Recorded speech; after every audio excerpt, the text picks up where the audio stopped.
recorded. So, Okay. welcome, class. This is a history of RTS. Hi. So, what I thought we'll do is we'll start with. This is actually my introduction to RTS. Mm-hmm. So, Which is real-time strategy, for those of you who don't know. put your hand up when you want to. So Age of Empires 1 came out in 1996 and it had an expansion in 1997. So it's as old as I am. It's older than I am. Yeah, and we had it on Mac and we had just the demo. Yeah. And I must have played this when I was 3 or 4. So, and we had 2 Macs and I would play with my brother. Now, bear in mind, this is a definitive edition. So, with these older games, you kind of have 3 different things that developers will do when they re-release them. Mm-hmm. Or 4, I guess. They will just straight re-release it. They will do an HD remaster. Mm-hmm. So they'll take all the textures and they'll upscale them to HD. Yeah. They'll do a full remaster, which is what this is. Which is basically they've redone a lot of the assets and they've made it look much, much nicer. They've modernised it. They've made it catch up with the technology. But it's still the same game. Okay. It still fundamentally plays the same. It just looks much, much nicer and it has some quality of life features.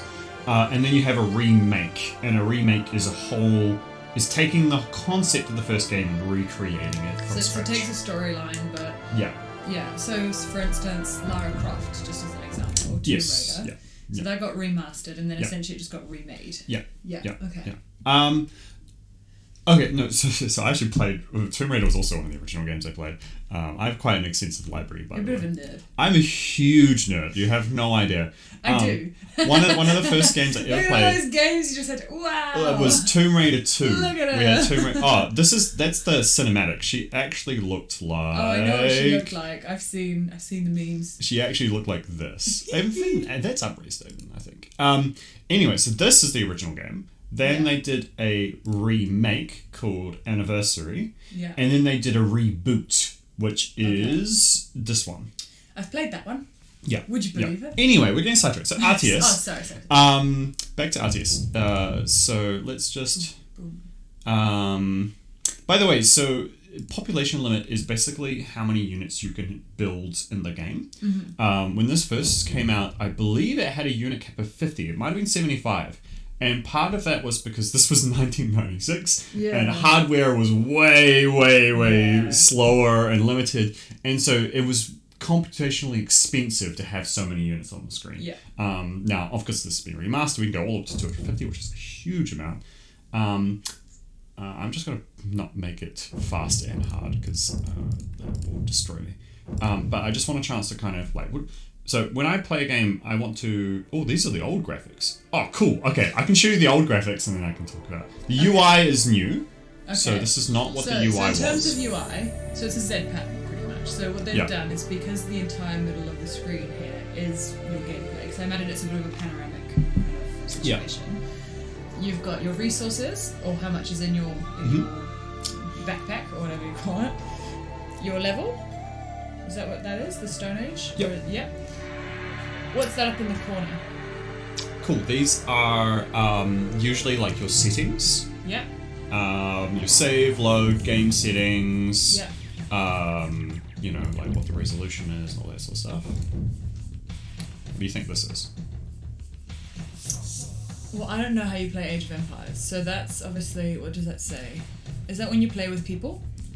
This is so this here is your name, and this game actually has a score, which is quite interesting. So the score is based on how many units you have, how much resources you've gathered, how much you've explored the map. So if you have a high score, you're doing quite well. Okay. Which is quite interesting that although we have Fog of War, so we haven't seen anything yet. So I see what that is now. Okay, so that's like your overview. Yeah. So right now you've got a tiny little section, but eventually you could grow it massive. Yeah. So can you see what's happening now as this person is moving? I see. So essentially, so you can keep an eye here, so you can see what this person's doing. Yeah. But then you can also look if there's like a fire going on or something. Yeah. Yeah. Can you get fire in general? You can, yep, I think, sort of, yep. You can have your units get fire abilities. Okay, cool, yeah. So it's called a mini-map. Yeah. But, yep, that's the premise of it, pretty much. You're bang on. Cool. Alright, and what do you think this menu is down here? So... Okay, so that's... Oh, we skipped one. What do you think this one is? Well, that's your characters, right? So that's like their little ID profile? Close, yep. Kind of? No? So... Or like your ID. Let me give you some hints. Hang on, you're going too quickly. Oh, okay, so when you click on stuff, it's telling you, it's just your cards. It's your selection. Okay, yeah. So it's what you have selected. So if I click on, if I have all these, it shows me I have all of them selected. Okay. And so if I give them a command, it tells me who is going to be given that command if I tell them to move or build something. Okay. Yeah. So it's basically like if you didn't have this guy highlighted, and you clicked on it, they wouldn't go there. But if nothing would happen. If you have them highlighted. Yeah. Okay. So if I click somewhere else, it disappears because that means I have nothing selected. So if I right click, then nothing happens. Okay. Well, I don't know why my camera moves. Yeah, I'm just going to deal with it. Okay. That's the thing I don't like when right click is pan. But we won't get into that yet. Okay, cool. And what do you think this menu is? So that goes away when you don't have things clicked. So that's your shop, is it? Cool. Cost. Yeah. Build menu. Oh, okay, sweet. So you've got 200 logs. Mm-hmm. So if you want to buy steaks, I think it was 100, did it say? 120. Yep. So, okay, yeah. So that's your shop. Cool. Yeah. And what do you think, at a first glance, what do you think each of these are? Logs, steak, gold, stone, and elephant dung. Okay. A teepee. A teepee. What do you think that means? It's like a hut, like a common lighthouse. Cool. And cool. What do you think this one means? I can't decipher what that symbol is. Is that two people running? Yeah. The amount of characters in your village. Cool. Good guesses. Okay. Cool. So that's like a pass for what I will call intuitive design. So that's what essentially the UX UI that I want to be doing is that for me, like a complete beginner, I can get a sense instantly of what's going on before actually playing and understanding the intricacies of each one. There are some games I'm going to get into later where you feel like you have to read an encyclopedia before you can begin. Yeah. I've tried playing games like that before. Like I don't know if you've played No Man's Sky. Yeah. But Louis trying to show me No Man's Sky, and I have no fucking clue what's going on. And I've watched him play for hours. Nothing on the games I'm going to show you. Okay. Like these games, like these chess. Oh, you have no idea. These are the games that Peter plays, and even I'm like, fuck, I can't do it. Okay, so let me kind of start playing a little bit, and you can I can kind of talk you through what the hallmarks of this sort of genre is. So what did you just drag? So I'm going to build a granary, and this is going to allow me to gather these berry bushes. Okay. I'm also going to start making workers. So workers, they cost a resource usually. In this game, what do you think they cost? Workers? Yeah. If I want to build another worker, what do you think they would cost? I would imagine each person, because can your people die? Yes. Yeah. So I imagine you need to have enough sufficient resources that a person could survive off of. So I would say you'd need definitely food, definitely log, and definitely a house. Okay, you're right on the first one. It's just food. Okay. But in order for me to construct more, they need houses. Yeah. So it cost a certain amount of food, but it wasn't going to start until I had enough houses, which is what that teepee is. So how come you suddenly got 4? Okay, so I've just built another house. And so what this house does is it supports up to 4 villages, military units, blah blah blah. You must have enough houses before you can create new units. Okay. So as you see now, this is 5 out of 8. Yeah. So 5 is So right now they're building it. They're just going off and building things. They're gathering resources. Oh, okay. And the granary is their drop-off point. So, Gotcha. If I click on one of these units, it's going to tell you what it's holding. So right now it's got 4 food, 5 food, 6 food, because it's gathering. Okay. And then when it reaches a certain number, like their max capacity, which is I think is 10. Yeah. They're going to hand that in, but because it's so close, they're just going to go bloop. They're going to instantly drop it off. And that little green bar, is that their health? Yes. The blue bar is their health. Yes. Okay, so what's that little green bar above them? That's also their health. So that's the same as that blue one there. Yes, so the blue one gives you a more precise information, but when we get to large scale battles, we're not going to just have one unit fighting one unit. Yeah. We're going to have 20 units fighting 20 units, and that's a chance for you to get a gauge of overall how you're doing, overall how much, like, if you're losing, do they all have low health bars? You're like, okay, they're all going to die. So that's because you've got it selected there, you only find out what one player is up to, whereas this way you can keep track of hundreds of units. Yep. Okay. Cool. Alright, I'm going to stop it here, and I'm just going to go to the remastered version, because it's just got some quality of life, and we can, I'm going to just basically, you can kind of discuss the differences. They should be more or less the same, because I think it's just the graphics. Where are we? Do I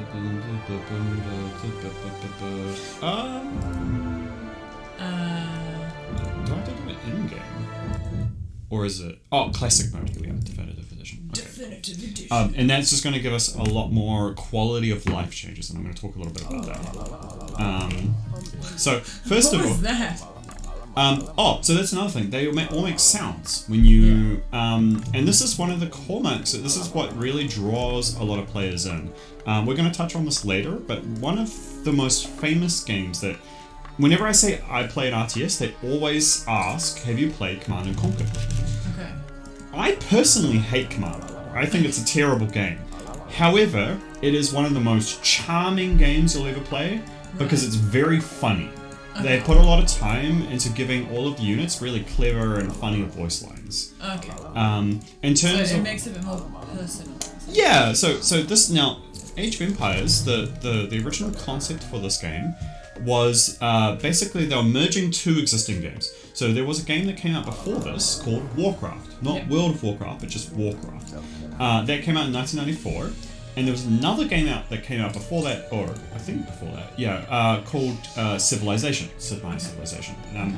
And essentially what that was it was a turn-based game that you don't have units, well you do have units, but you sit down a city, and then that city you build things on that city, and then you slowly expand and you attack. But it was a turn-based game. So Age of Empires 1 was an attempt to merge Warcraft, this RTS, with a Civilization historical setting. So I'm currently playing as the Hittites, and they're an ancient civilization. So this is based in a historical setting. Okay. And that's why they have voice lines like this. Because English wasn't invented yet. No. Well, and so each civilization actually has their own voice lines. Oh, that's cool.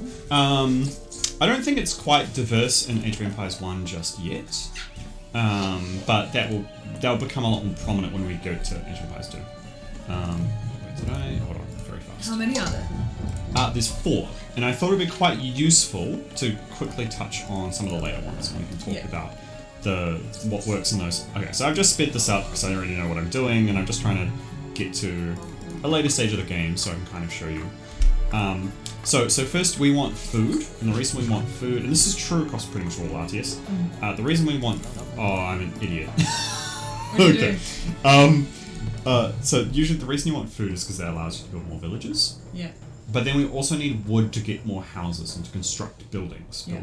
Wood is quite like your basic building resource, and food is usually used for units.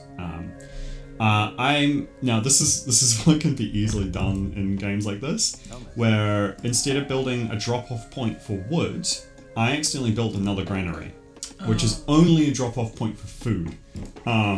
So already I've completely stuffed this up. Which is kind of funny. I can quite quickly do that. So once you drop something, you can't take it away. Once you've built a granary. Yeah. So they're now, if they want to mine this tree, they're going to have to run all the way back here because they can't. A granary doesn't support a wood drop off. Yeah. Whereas these guys are happy to drop food So off. what's with the light and the covered areas? Is the light areas just the areas where your Cool. characters are? Yeah. And the cover, so you have all this land, but if you were to put something, so you put the wood thingy by those trees over there, that area would be covered lit because there'd be characters going that way. Cool. So there are basically two forms of fog. So Focal point. a fog of war, and Fog of war. yeah, Okay. and basically, so the first is that you have this hard blackness. Yeah. So the map's actually huge, yeah. but we haven't really seen anything yet. So as this person goes here, he explores the blackness. Now, what you pointed out is a secondary bubble, yeah. which is so we can hunt there. Is the vision of so they have a sight radius. Yeah. So each unit has a radius around them that kind of shows what they can see. So there could be an enemy up here, but because I have nothing there that has a vision of that, I don't know. I see. All right. Now this is going to get pretty tedious because the wood drop off is going to take too long. So this is where like you have to be really methodical in these sorts of games, where you have to do the right thing, otherwise it's going to take a long time. Basically, this gets to a point where I'll just show you the tech tree, and I think we'll move on to Age of Empires 2. Okay. So basically, this goes from the Stone Age to the Tool Age, the Bronze Age, to the Iron Age. So when you pointed out here, this is your level. In this game, it's called Ages, and so each age kind of dictates what you have access to. Yeah. So when you're in the Stone Age, you can only build a club now. You're basically cavemen. Yeah. You can build villages, a house, and a dock and basic stuff. Okay. But once you spend the resources to go up an age, you gain access to the Tool Age, and that gives you Axemen who are better than clubmen, and it gives you bowmen who can shoot and scout. So these are just basic archerman. Right now you couldn't hunt the deer, but when you get to the Tool Age, you could. Now, deer are a resource, and so your villagers can gather all resources. Okay. It's just a matter of kind of dropping it off and being able to utilize that.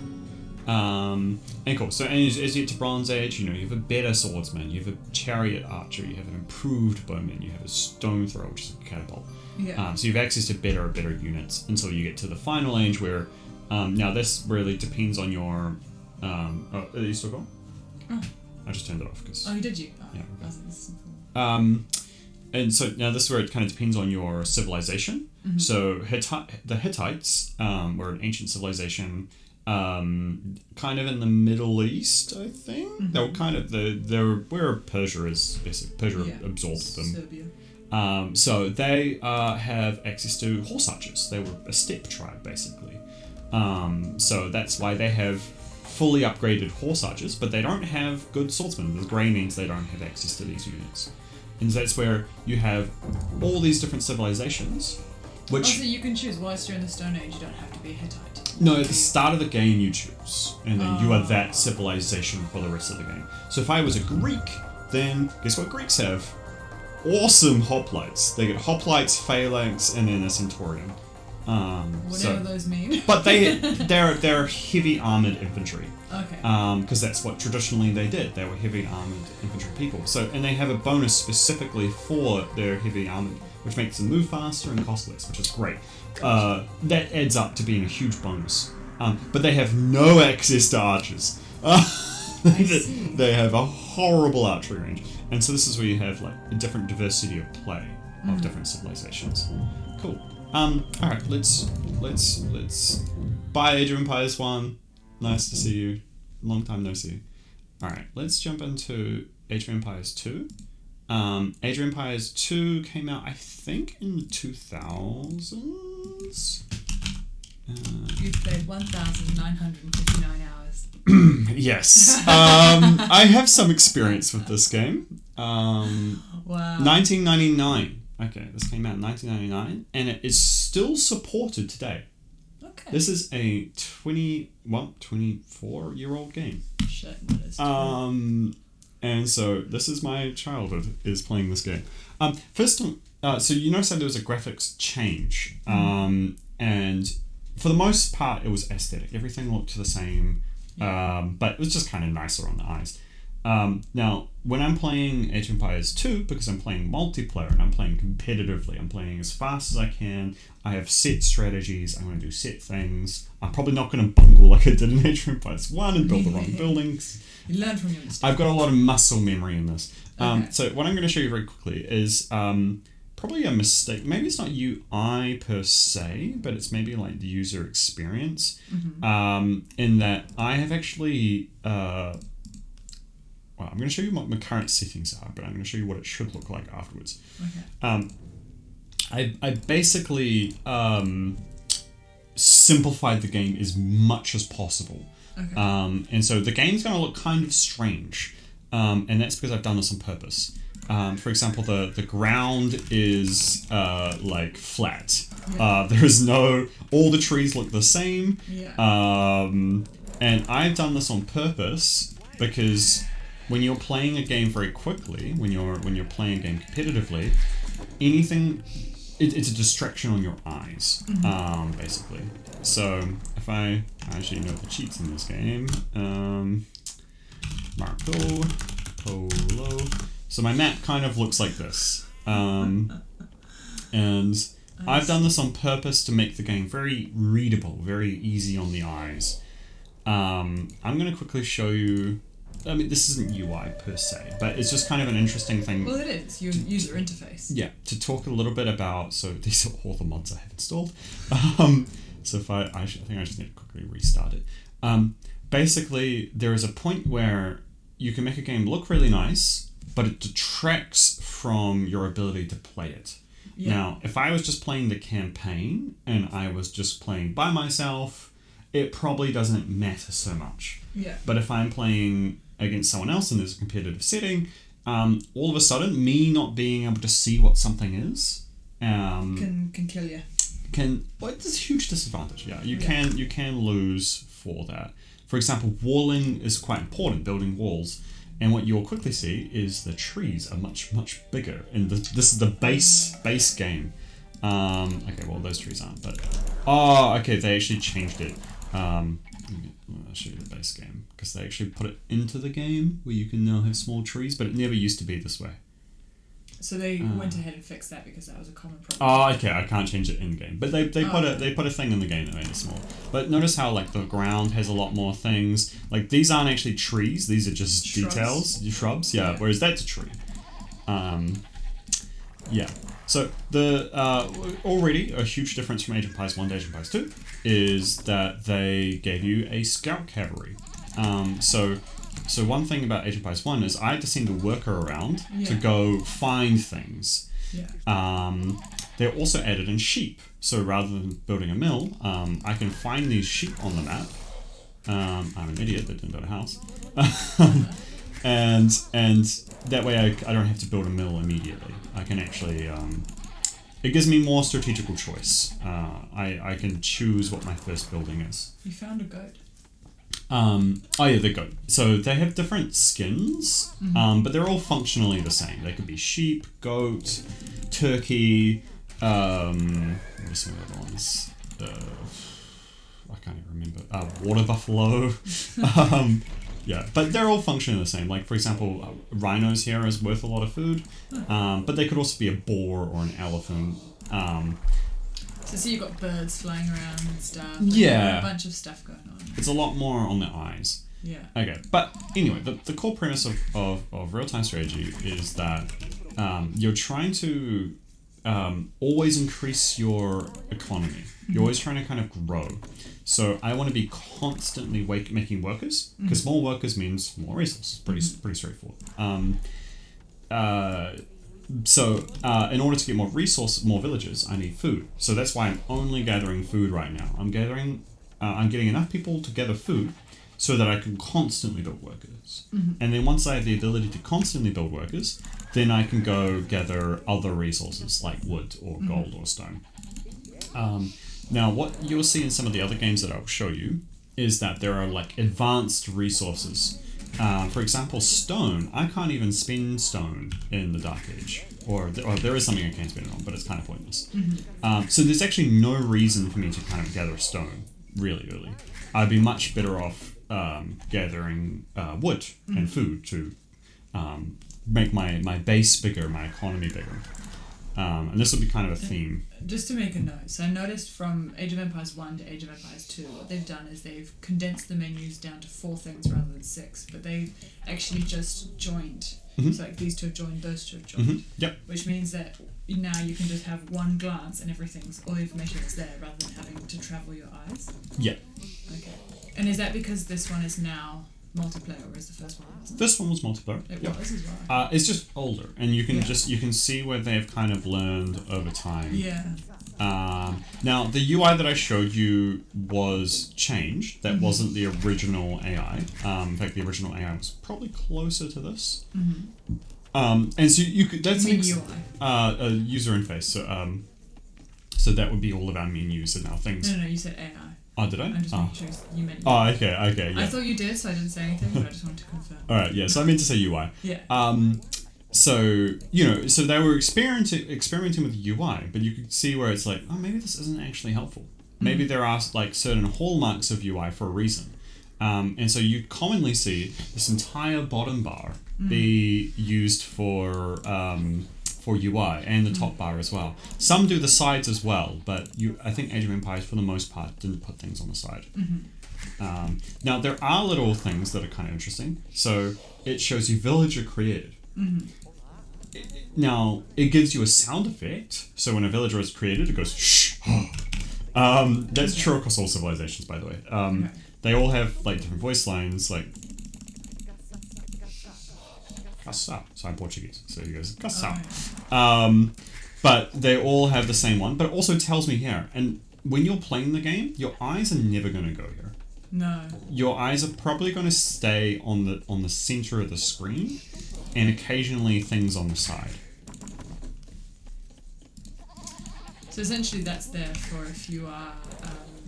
It's just an accessibility thing. If you're not playing with any sound, you can still keep tabs on what's going on. Yep. It's the next. Now they introduced something that's much more helpful, and this is your. I'm just going to kill this guy. So in this game, you can garrison workers into the town center, which is your main building in the center. And if an enemy is within range, which is the circle around it, then it will shoot arrows. So it doesn't have any base attack. So that guy was an enemy? Yeah, that was an enemy. How did you know? Because there's only one other player, and I know that my scut's over here. Oh, you only have one. Yeah, it was grey. I see. Yeah, which that comes from experience, and that's where it was an interesting statistic done a while back where they compared a amateur player versus a professional player, and they hooked them up to UI MRI when they were playing, and they found that the amateur player was using their frontal cortex, and they were busy making decisions and looking and thinking and making, they were really using their brain a lot. And when they brought in the pro player, they were using 60% of their brain for memory. They weren't even thinking. It was automatic. Yeah. They knew exactly, like, something happened on the screen, and instantly they were just like, boom, yep, it's over here, kill it. Yeah. So that's kind of an interesting thing where, because I've been playing this since I was 3 or 4, I have all of this memory, I have all of this muscle memory. For example, I'm not pressing any of these buttons down here. I just know the hotkey. Yeah. So there is a hotkey for first it's like build, so B for build, and then there's a hotkey corresponding to all of these. And so just with time and experience, I just know all of them off by heart. Because if you want to play quickly and you want to play competitively, every single second is like quite important. I'm just going to go up to the next stage. I'm going to speed this up because it can be quite slow. Fast. Cool. So in these games, you're gathering resources to grow your economy to get more workers, but you also want to spend resources to go up to a next stage, and that's quite expensive. So where a worker costs 50 food, it costed me 500 to go to the next stage. So it's quite quite a significant resource requirement. And in this game, it also requires me to go to the next stage. I need to build buildings from your current age in order to go up. But there's huge advantages to going up in age. And up in age means you get access to much, much stronger units. You get access to like resource upgrades. And so it's quite a good thing to go up in age. Okay. And this will be a theme kind of in some of the other games I'll show you, where you kind of like there is this decision making, this kind of risk reward. Do I stay in my current age and build more units, or do I spend my current resources to get potentially better units, but now I'm defenseless? I don't have as many my ability to help myself. I'm just going to use the market to sell some resources to get me to the next stage. Cool. So in feudal, that's where you kind of get access to. It was much like Age of Empires 1, so you can only build a barracks in the Dark Age, and then the feudal age unlocks your basic archers and your cavalry. Yeah. This is a rock paper scissors system. Okay. So basically, think of infantry beat cavalry in a head-to-head engagement. So spearmen, they actually have like a hidden bonus, so they normally just do 3 attack, but if a spearman attacks a horse, they actually do like +4 or something, and then they do like +6 when they're upgraded. So they actually do more than their actual damage to horses, so they actually do quite a lot of damage. Okay. But archers beat infantry because archers can kill them before they even get close. Right. But cavalry beat archers. So it's just kind of like one beats one beats the other one, and, it's this kind of like cycle. So you kind of want to make these decisions on, okay, if my opponent has a lot of bonuses to cavalry, then they're likely to make cavalry, so that means I want to be making armor. Infantry. Yeah. Spearmen. Yeah. Because they have a lot of bonuses, which is like historically accurate. Okay. Use like pointy boys to deal with horsey boys. Okay. But yeah, as you can see, the UI is more or less the same. The reason I'm kind of talking a little bit about this is just to give you some context on how the game is played, why it's played this way. And in that way, that can inform what UI information do we need to show to the player, and what UI information do we not need to show to the player. So one interesting thing in terms of the build is that it's actually broken up into 2 menus. So the first menu shows all of your economy things. So it shows your house, your farms, which gather food, your mills, which is like the granary from Age of Empires 1, your lumber camps. Okay, you're in the Castle Age. Yeah. Blacksmith, market. So now the monastery is now available, and university is now available. I see. And also we can build an additional town centre. And so that's a huge bonus. So now instead of making 1 worker at a time, we can now build additional town centres to build 2 workers at a time. Or if we have 3 town centres, 3 workers at a time. So now our economy is not just increasing by 1 times every cycle, it's now increasing by 2 times or 3 times every cycle.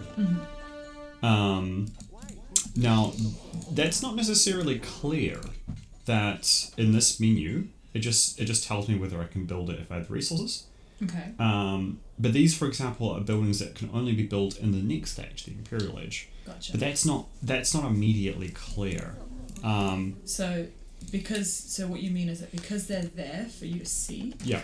you just think you're unable to access them and you don't quite know why. Yeah. But when you actually reach the next age, and they're available, that's when you've realised, oh, okay. Yeah. So you're saying it might be better that they weren't displayed at all? Yep, and that is Until a setting that you can have. Oh, okay. I think so. Originally, it might have been like that. But then you might not even know that that's an option. You might go up in age and not even realize that one of these have appeared. Yeah, because there's so many. Yeah, there's a lot.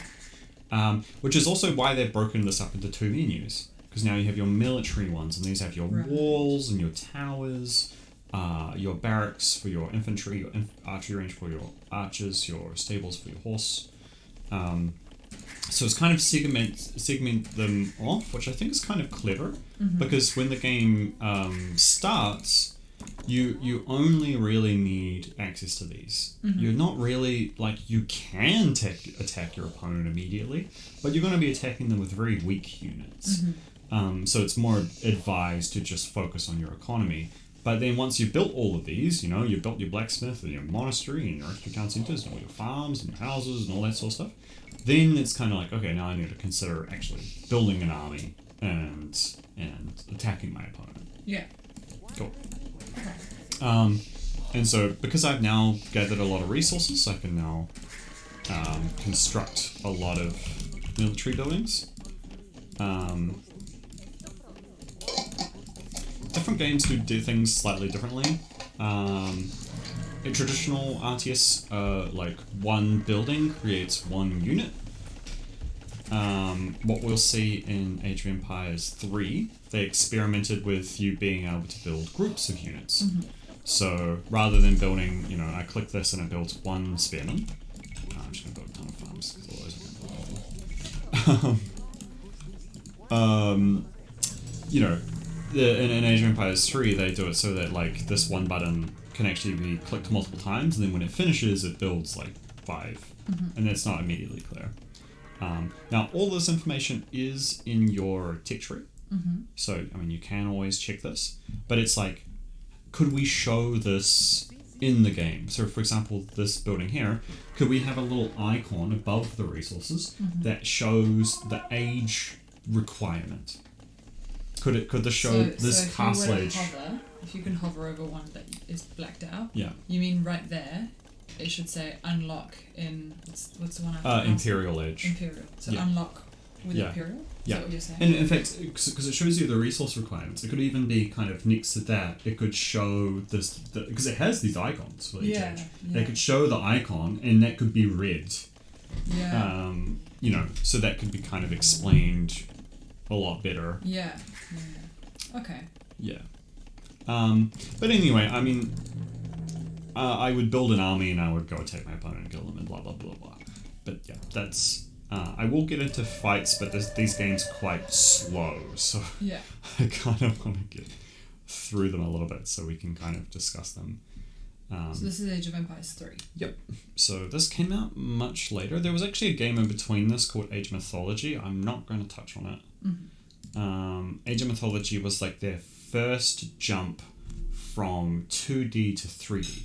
Okay. So far, this has all been 2D. This is all isometric. So they're actually sprites. So a sprite is just an image. Yeah. A little image guy. And so they have different images depending on the rotation of the unit.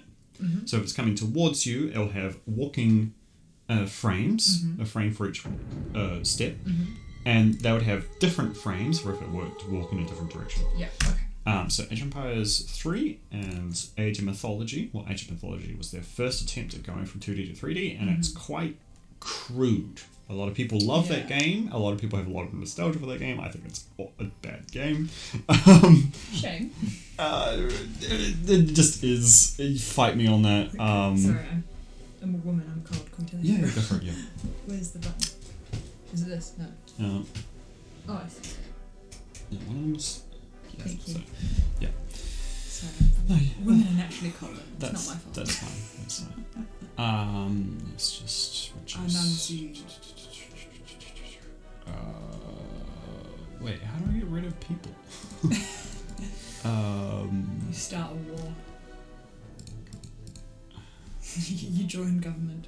What? Oh, I was okay. So I was scrolled down and I didn't even realize that. So that's see that's for me. I always think when it's such a small, like you're literally scrolling just to show one item. I don't think it's worth having text that large. Yeah. Or there's something you can do to make it just condense it a little bit. Yeah, more. just make this whole menu wider. Like that land map doesn't. You could be a little bit smaller, and suddenly you can fit everything you need. Well, this diplomacy thing can go next to here. Yeah, you could have it set as 2 and 2 rather than 4 all in a row. Whereas if you had a lot more options, then it would make sense to have them like that. Yes. And you could go as big as you wanted because you're going to need a whole scroll anyway. Yeah. Okay. You haven't played Be this Spanish. game? Be Spanish. Oh, you want to be Spanish? Yeah. Let's be Spanish. Nice. Cool. So this is the flag represents your civilization. Yep. And clicking on it allows you to change that. Pretty straightforward. Color, they always give you color options, it's not really that important. These are all your basic options, that's fine. Cool. Land maps. What's player handicap? So player handicap is it's a percentage, and yeah, so this is quite a big jump. Correcto. Yeah, so they've changed your explorer, so he's now a dude that has abilities. Yeah. And he's a bit stronger, so you can fight these little like things on the map. So I see the trees are quite big here. Yeah. Right? Was that That's what Age of Empires 2 was like. okay? Without I see what you mean, that the trees are kind of in Yeah. the way. And especially since you need to wall in that game. This game, because it's 3D, it's not tile based. Yeah. So in those old games, tile based is quite important because it's quite obvious where. Oh, he's a bandit. Yeah, but the horse though. Can't you kill the guy and keep the horse? No. I don't like this game. It'd be too complicated.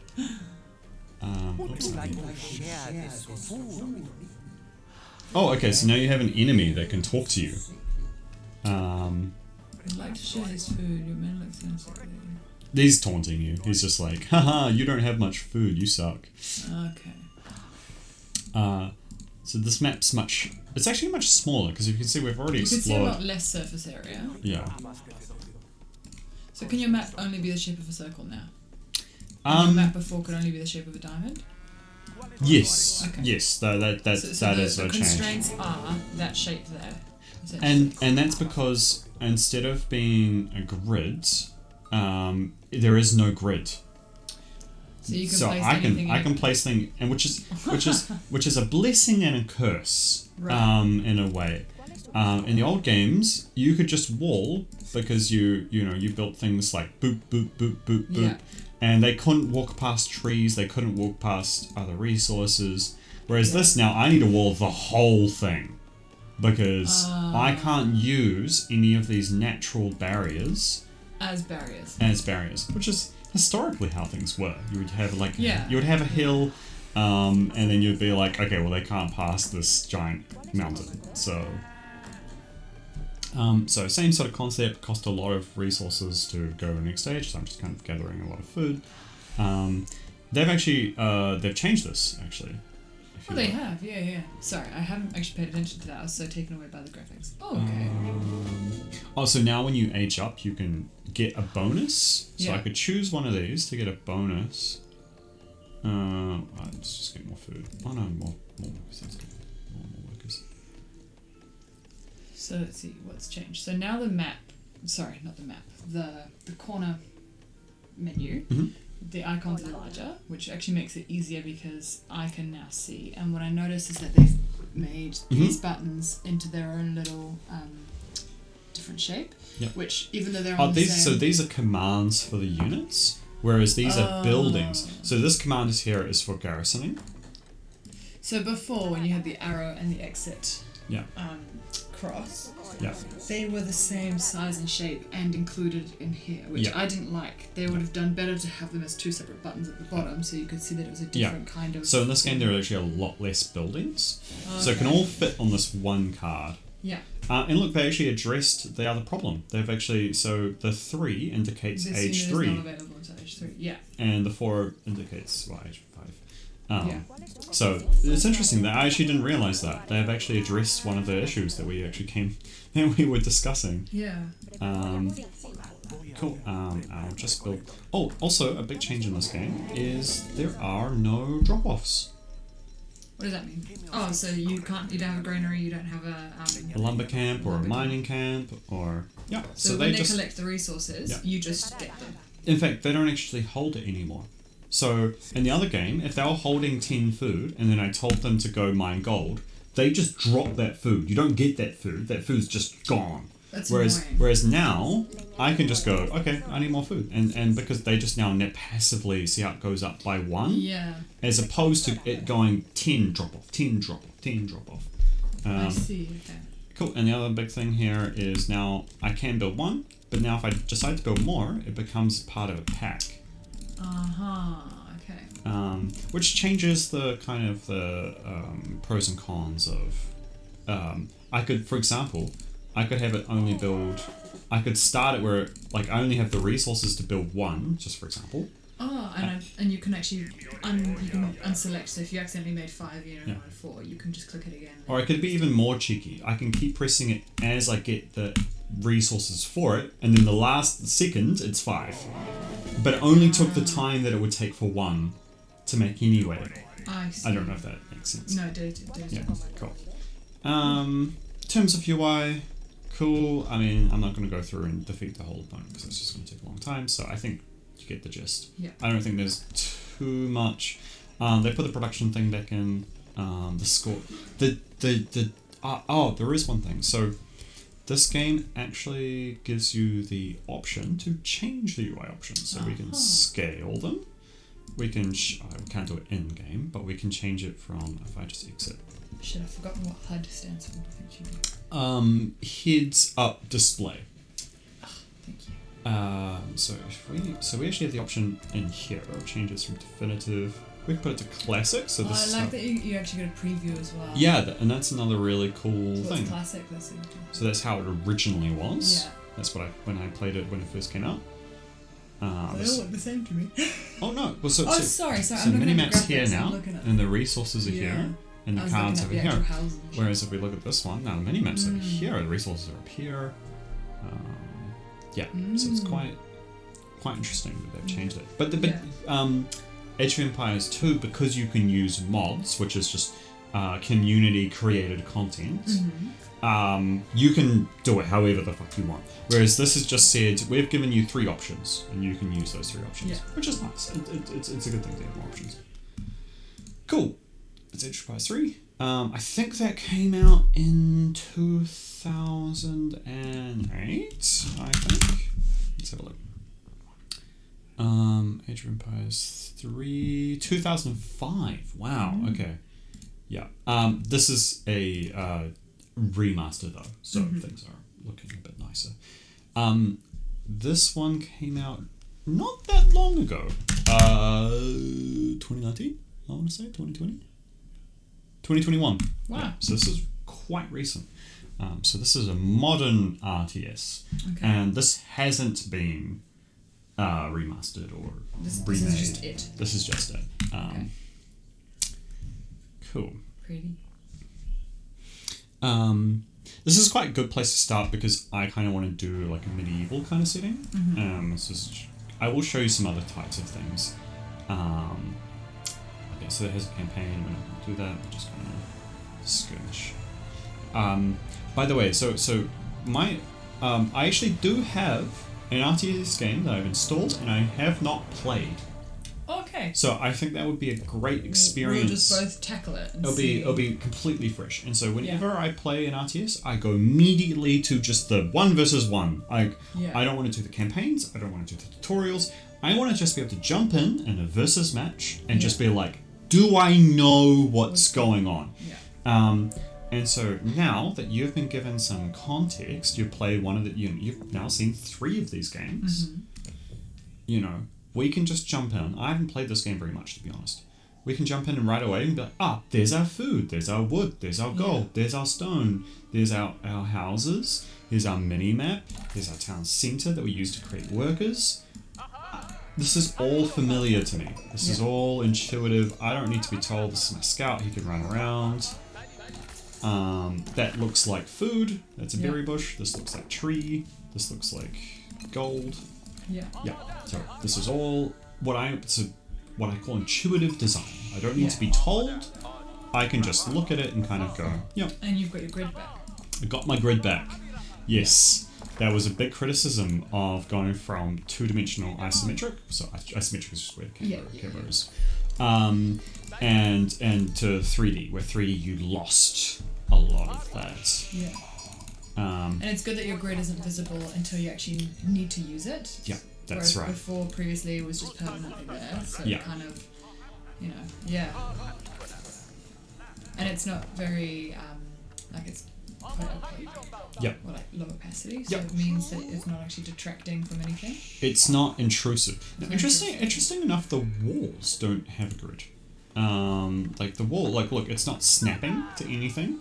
Well, do you think that's because Whereas a they've house, made a house is snapping, which is Yeah. quite interesting. Do you think that's because they've made it so that you still can pass through trees and stuff? So you kind of just want the flexibility of the wall? No, trees you cannot build, Oh, okay. and it does snap to the trees, which is interesting. Okay. If we zoom in, can we see? Oh, this whole time you've been able to zoom. Oh, there is a grid, but it's look how we can go through the grid. It's not snapping to it in any Yeah. way. Whereas this is snapping. So that's quite interesting. Oh, okay. So before, when I was setting rally points, so that means that when a worker is completed, it's telling it to give a command to instantly go. It's got this line now. Whereas Yeah. before it just had a flag. It just had this flag. But now we Yeah. can see, oh, cool, okay, it's going to go from here to here. Now, if I hold down Shift, okay, we can see that I've given it multiple commands. Yeah. And it will fulfill those. And we can see, whereas Enterprise 2, it just shows you the flags. That's good, so at least you get an idea as to what the actual direction is happening. Oh, look, it's shown us the edge of the map. Even though we haven't scouted it, it's... And you didn't have the edge before? No. It wasn't until you reached... And It you just, realised like, you your did camera would still stop. Yeah. It wouldn't go past... You know, if you're just looking at the map, Yeah. my camera Yeah. wouldn't go past. But now I have a definitive kind of... Oh, so here This is my boundary. Look, I meant to have my scout selected, but I actually Yeah. have my town selected. But I can see that because of the line. Yeah. I can see, oh, whoops, I had the wrong thing selected. Which actually, to be honest, they've actually made this part worse. Because it's much harder at a glance to notice what I have selected. Because you don't have the actual icon. the icon's quite small and Anyway, click the other guy. Yeah. So it's not very different. Whereas before you had the definitive colours, so like for instance your Yeah. scout, he would have been blue and the horse would have been more obvious. Yeah. And whereas now it's all golden. Yeah. It blends, everything kind of blends into each other, which is kind of a good and a bad thing. Well, that's often a criticism. So like, for example, I used to use GIMP many years ago. And all the little icons were different colours. So like the paint bucket was blue, the brush was like a yellow brush with a black handle, the eraser was pink. Now everything's black and white. And I sit there and I go on GIMP and I'm like, right, I need my paint bucket tool. And I stare at the toolbox for a few seconds before I finally find it. And I just can't grasp, no matter how much I use it, if I'm doing stuff, I just can't actually grab and go. Whereas before I'd look and I'd be like, the paint tool and I don't know, the scissors are the only thing that's blue. So at least I'm only picking between two things. Where And that's the it's same maybe kind of not thing as here. aesthetically nice to the eyes, but from a practical point of view, It was better. it's very the correct thing captures your eye. Yeah. And And the other thing as well, sorry, just because this is also kind of relevant in terms of UI, when I hover my mouse over it, it used to have the little box that pops up and it will say paint bucket or P in brackets. Yeah. Whereas now, it just, nothing happens. yeah. So, I actually don't know. Now they've done some interesting things here in color wise. Yeah. So economical things, by the looks of it, is this dark blue. Yeah. Military things or things that can attack Brown. are orange or brown, and upgrades are green. Now it does also tell you the required age, but it doesn't do it at a glance. But that's fine. I do like that everything tells you the hotkey. So if you're wanting to learn those hotkeys, those are there, and you can pick up on it. Here, I believe this is a grid system.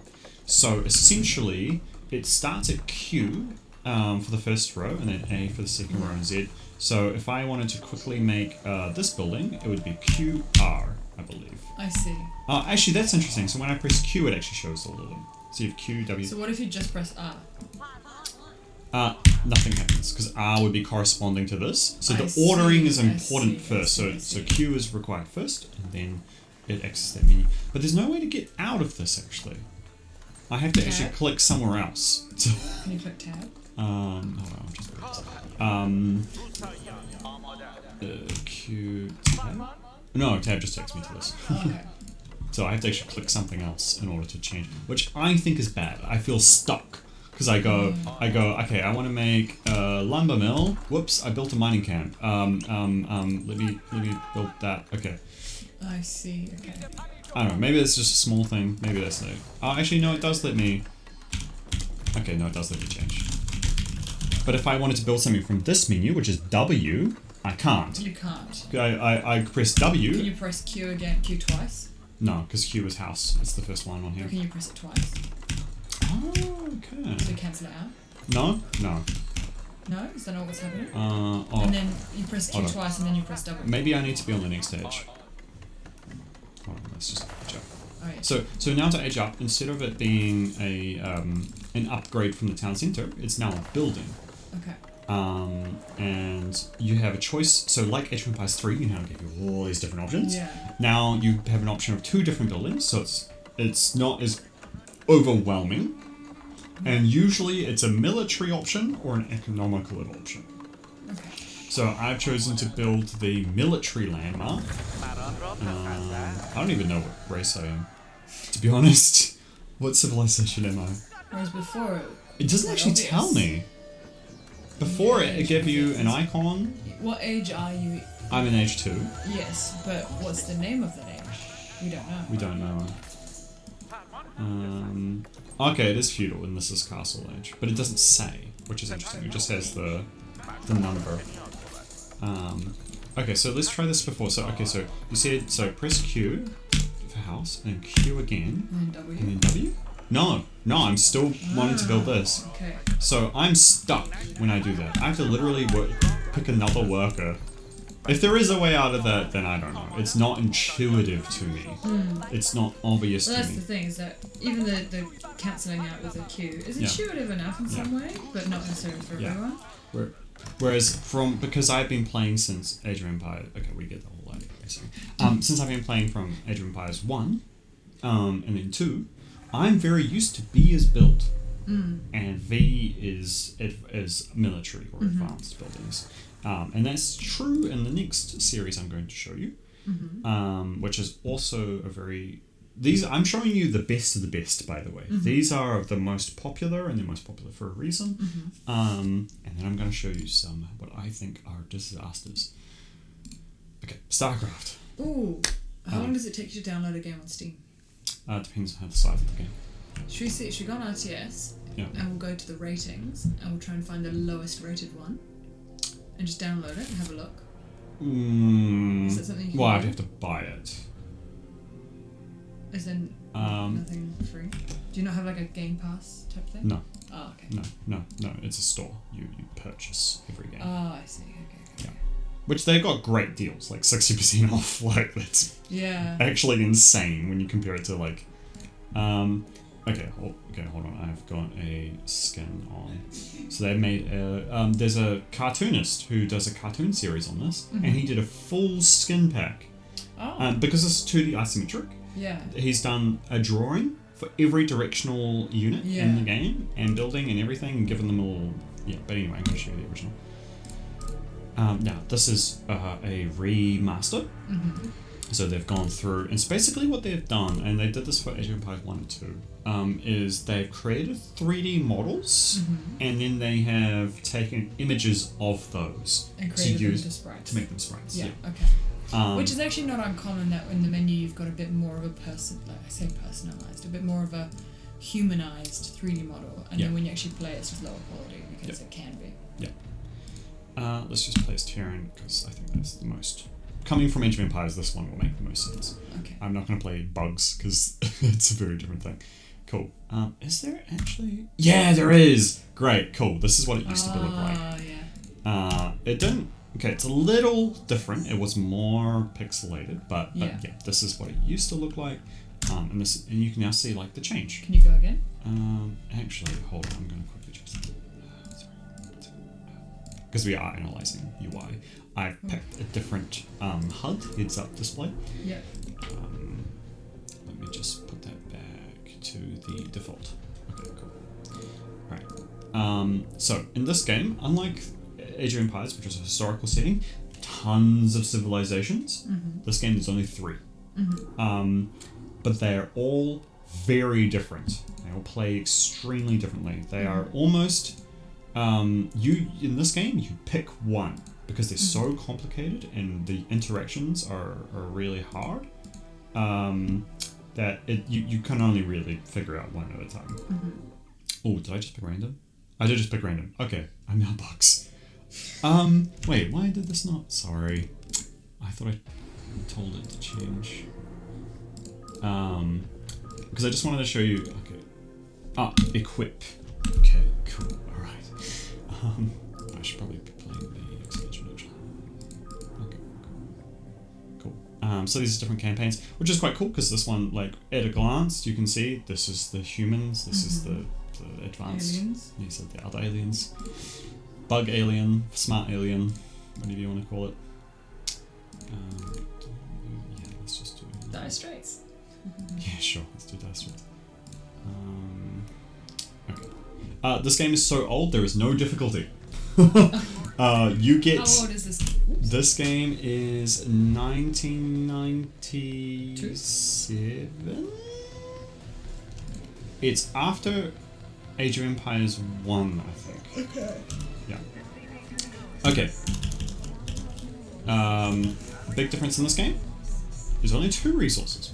Okay. And you immediately can just start gathering resources from here. Yeah.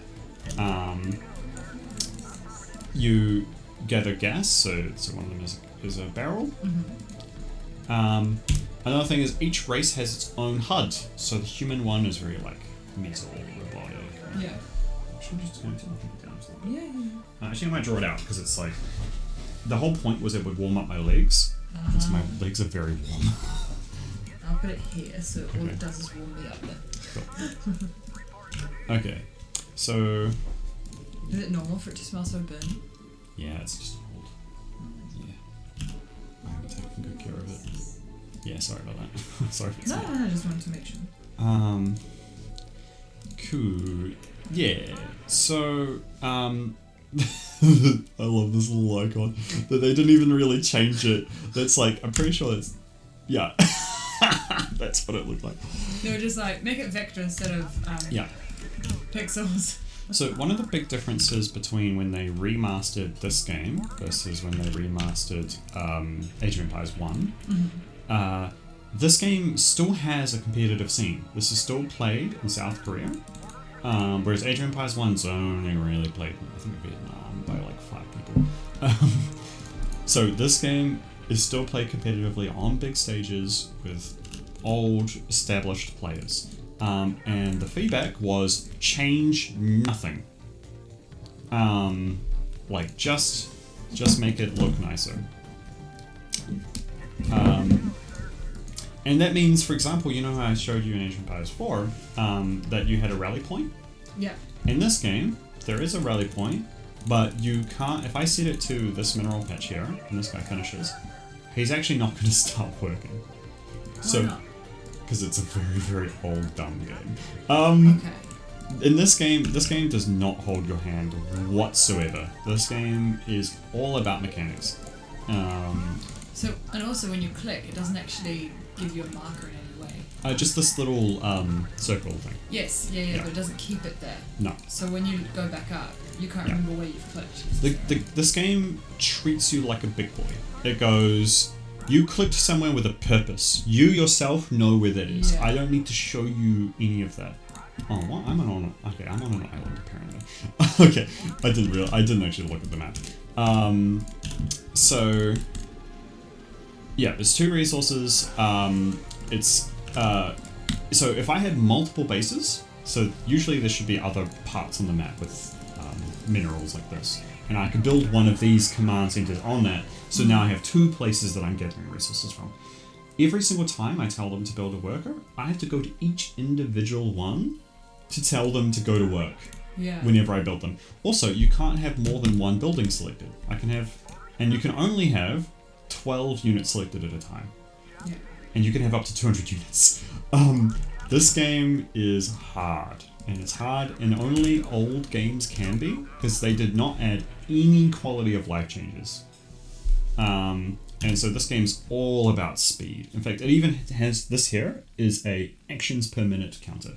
So if I was playing the way that I would play, like normally, I would be going like this, and it would go up to like, you know, like it would slowly increase upwards. But so what happens when you get to 0? that just means you're bad. Oh, Yeah. okay. So if I click fast, see how it goes up. I see. So it's just telling you that you've done a lot in the last minute. It's a showboaty thing. So if I was streaming, this would be like 300, and I would be like, oh, look how good I am. Right. Okay. So it really serves no purpose. None. Okay. And what's the timer beside it? 4 minutes 42. That's how long you've been playing? That's the game clock. Now that's actually important, by the way. For example, I think. Okay, no. Okay. So a tank, for example, is a unit that I first need to get a barracks, and then a factory, and then a machine shop on the factory before I can build a tank. A tank's really, really, really strong, like stupidly strong, and so because I need to gather enough resources to build this, then this, and then this, and then build this, it takes a certain amount of time.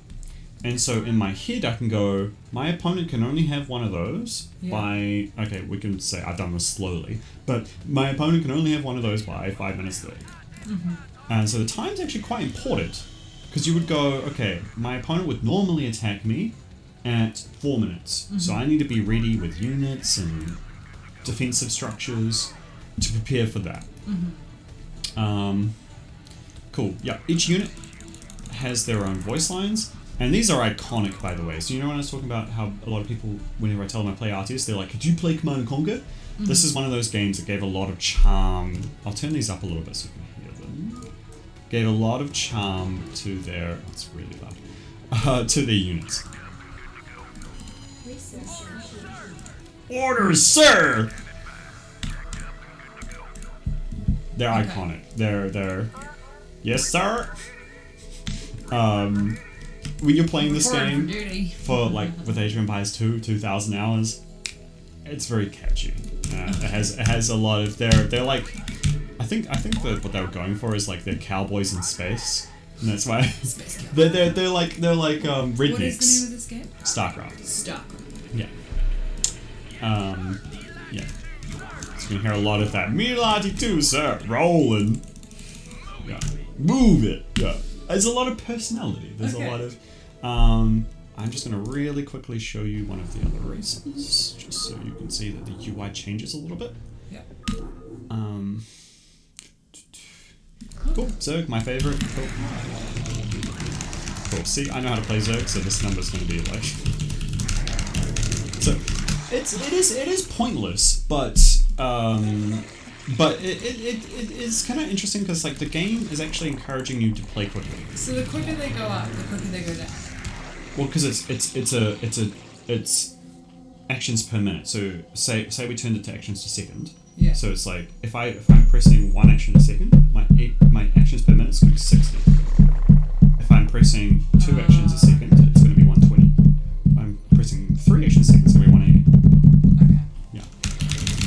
So I'm pressing 2 at a time, so it's going to be like 120. Like that. So, and that's muscle memory. This is when we're starting to really talk about moving from like a game as something that's kind of like fun and you're doing a campaign and you're going at your own pace to like, these South Koreans are going to kill you. They are going to murder you. They don't blink an eye. Like they're going to have APMs of 500. Their resources are always going to be spent. They're going to be hearing this. Wait, when I have one.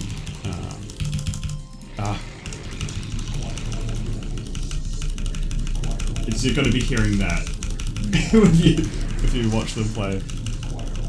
Because they're basically always... That's like the premise of strategy games. You want to be using all of your resources to get to... is efficient. Yeah. Resources here is potential power, potential strength. Yeah. So anything that's not being used is... And that's just true kind of like across all games. If I have 2,000 resources here, that could be 10 more workers gathering me more worker minerals. It could be one army, But by it sitting here and doing nothing, I'm weaker because of it. Okay. Anyway, that's just a conceptual thing. Notice how this like UI, like each thing has like a little portrait and then kind of animated. I've noticed that. Yeah. That was like really ahead of its time. Like even here you can still see they have this. Yeah. That was really ahead of its time. And I remember looking forward to like making a unit just so I could be, I want to see its portrait. I want to see yeah, and so I think they do that across their games. Yeah. Now, this is quite interesting. So this is quite a unique civilization. This really kind of, we can talk about design here. Unlike all what you've seen so far, where it's like you need a barracks in order to train an infantry unit. You need an archery range in order to get an archery unit. All of Zerg's production come from these. What are they? So these are called larvae, Okay. and they can turn into our workers, or they could turn into our military units. But our military units requires a certain building in order to make them. So it's kind of interesting. So each base can kind of build them slowly, and they can have a maximum of 3. But it means that instead of building 1 at a time, I can build 3 at a time. So if I just build a bunch of these bases, you'll see what I mean. And so that means that Zerg has a huge advantage in that they can build lots of things very, very quickly. Mm-hmm. So instead of having to go, okay, I build 1, I wait for it to go, I build 1, I wait for it to go, Zerg could be like, I build like 9 all at once. But that means I can't build any military units. Yeah. Because now I don't have anything that could make any units if I used all of them. Another really weird thing about this game is that when you build a building, it costs a certain amount of resources. So if I wanted to build like a spawning pool, it costs 200 minerals, so I've got 200 now. If I tell it to build here, my resources does not get spent until it's made. Oh, okay. Which is actually kind of more annoying than it sounds. Because then you think you've got more resources than you actually. Yeah, I would go, because this game's fast, I would go and build a bunch of other things. And then I would look back and it wasn't made because I'd spent the resources before it got there to build it. So it still allows you to go ahead and put things there and look like they're being built. Yeah. And then once that little thing explodes and it's built, you still think there's 2 other things going on, but now you've run out of resources because that's built. So that ends up just disappearing. Yeah. Nice. So it's given the command to go there and only construct it once it's at the location. So what would be the benefit of that if you were really mining quite fast and you were getting resources super fast because you had heaps of Lavians? There is no benefit. There is no benefit. Okay. Because it can only go wrong. It can't go right. Gotcha. And remember, you want to be spending your resources as soon as you have it. So for example, a hatchery, which is one of these buildings, which is super important because this is how I build stuff. So a hatchery costs 300, right? So if I want to build another one, I would send it before it's 300, so that by the time it gets here, I have enough. Because if I want to build a hatchery over here and I wait till I have 300 and then I send them over here, I'm gonna have 500 resources. I could have built it 200 resources sooner. But with this system, because it doesn't spend it till it gets here, it's encouraging that. It's kind of saying, well, it's only going to spend it when it gets here. Yeah. So lots of larvae, and so thematically, Zerg is all about lots of things, lots of units. You can get them very quickly. Cool. Anyway, blah blah blah blah blah blah blah blah blah blah blah blah. How are we doing for time? 1:30. Cool. Alright, let's jump to StarCraft 2. So StarCraft 1 came out, I want to say 1997, 1998?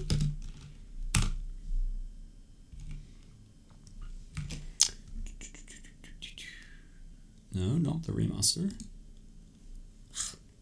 1998. Okay. StarCraft 2 came out 2010, so 12 years later. And StarCraft 1 was huge in Korea. It was like rugby is to New Zealand. Like it was on TV. Like not like Sky TV, like regular TV. Like your mum would know who StarCraft Pro was. They would be like Boxer or Flash or whatever their name was, you know. It was huge. And so it took them 12 years to come up with the next one. So this was quite anticipated. I'm just going to, because we're playing for fun, I'm going to turn all my graphics up. Now, this is another interesting thing. So you remember when I was talking about Age of Empires 2, I brought all of the graphics down. And I did the same for StarCraft 2. So less distraction. Clarity. Yeah. Clarity is important. So I'm going to turn everything up so you can kind of see everything kind of like flashes and has little lights and shiny. And then you're like, I want to be good at this game. You remove all that shininess. Everything is just dull and bleh. Okay. It's not necessarily UI, but it is user experience, and it is something to think about on terms of what do we have on screen and how does that improve. I just realised. You know how the little camera's filming us? When you go on the YouTube, are we going to be in the corner? Yeah. So if I'm taking screenshots. Oh. I just suddenly. Oh, I did not think of that. No. Okay, well, I'll get rid of it for now, and it'll be. Whoops. That's alright. I can send you some screenshots of the games we played so far. It's okay. Like it is what it is. If anything, it just proves that we were, studying it. Cool. All right. So let's just jump into an AI game. Let's play Terrans again. So we can see it's much nicer. And again, we're moving from 2D to 3D. Okay. So where Age of Empires, they went Age of Empires 1, Age of Empires 2, Age of Mythology, Age of Empires 3 pretty quickly. They were just kind of boom, boom, boom, boom. In fact, I'm pretty sure Age of Empires 2 was like 2000 and Age of Empires 1 was 1997, so they were pretty quick. Are you wanting to... this is still recording us, yeah? Yeah. Cool. Not filming, just yeah. audio. Are you still wanting... Sorry, are you wanting to do 3D or 2D? No, I'm going to do 2D. Okay. And so I will get into that, don't worry. Okay. I will show you the... So yours will look like Age of Empires 2 rather than 3? Yeah. Cool. Yeah. Ooh, okay, this is very sensitive. Okay.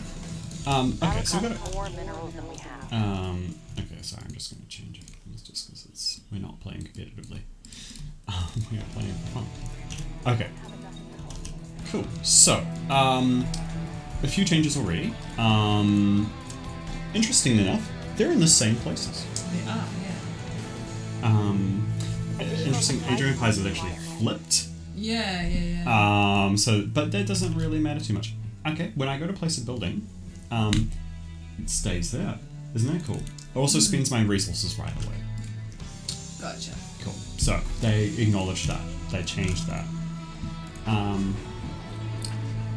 What else? Cool. I mean, the build menus are pretty much the same. Icons are back. They're looking pretty cool. I've got some skins, I think, so this is actually kind of different than the original. Yeah. But yeah, so there is a lot of like, so that's if one worker builds them, but if I select a bunch of workers, then I go build. They do that. If I hold down Shift and build, you can see that they queue it. It has the line. This has a line in terms of where it's going. My military units have a different line. So the orange one is for resources and the grey one is for military. That's good, so that way at least, unlike Age of Empires, you can actually tell. Yep. And units have a green one. So you're not going to have any confusion. Okay. That's good. We are back grid. Yeah. So we're 3D, but we're still a grid. And I like that the grid comes with the object that you're dropping rather than just the whole And look, it only has it around a thing. Yeah. And orange, where it will fail. Yeah. And it even gives you little X's to show you, no, I can't build there. Can't build there. Can't build there. Yeah. Same with bases. Bases can only be so close. I don't know what, that's just some arbitrary thing they have. I'm amazing at this class, as you know. Well, I think it's because like they basically balance the game around. They basically know how much resources you should have at any given time, and that's partly how they balanced it.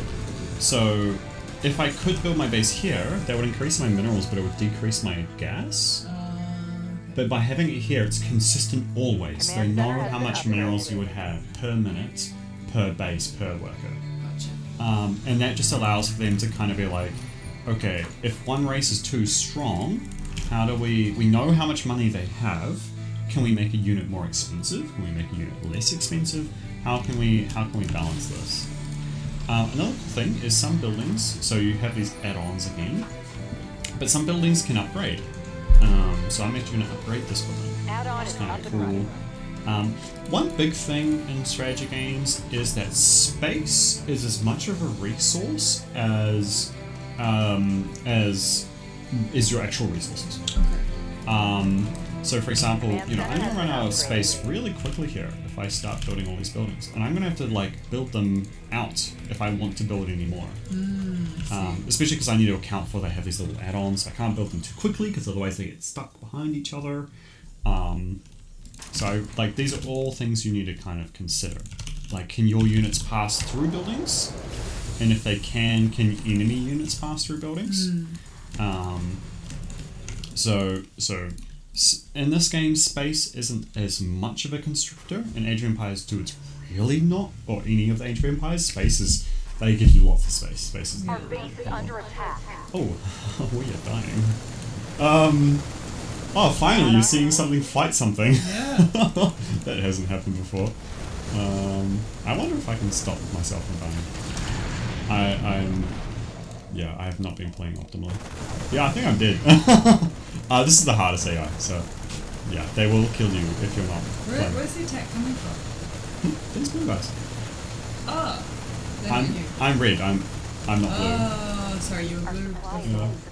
That'll cover Oh yeah, I that's thought you were interesting. fine. Cool. Yeah, no, so I'm dead. Anyway, you get the idea. I see. Oh, should we be talking about menus? We should. I mean, I've had a glance at the menus so far. True, I haven't really considered that. Most of them are pretty universal when you have this kind of menu here. You have your options, your help, your exit game.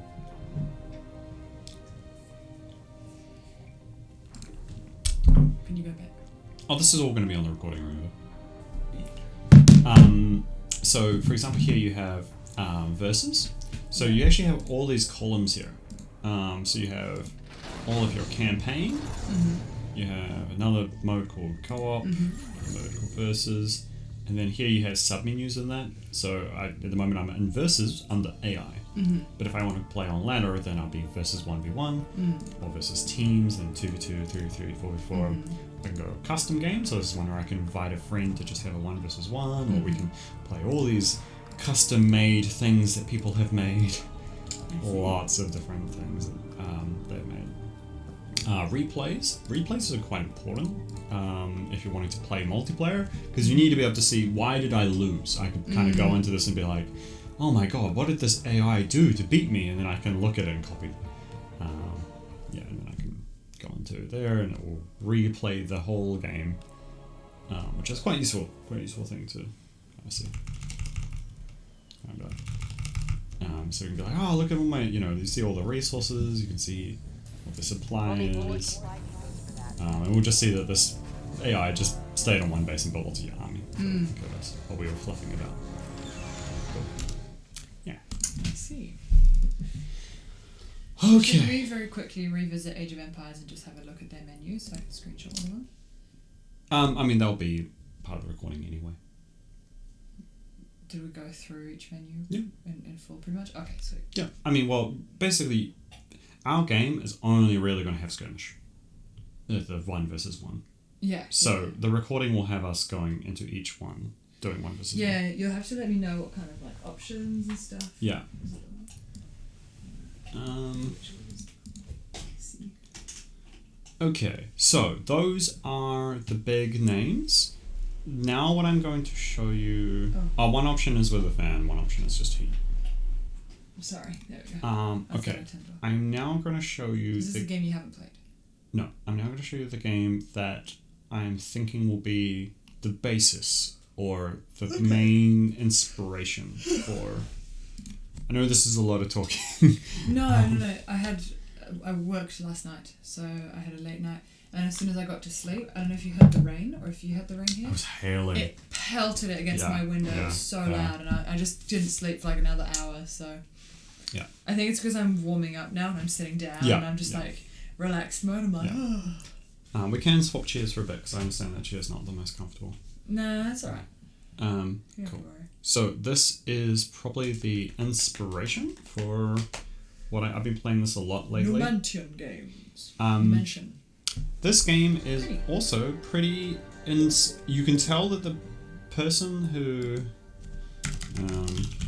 made this game, I'm pretty sure it was a small team. Who's Serval?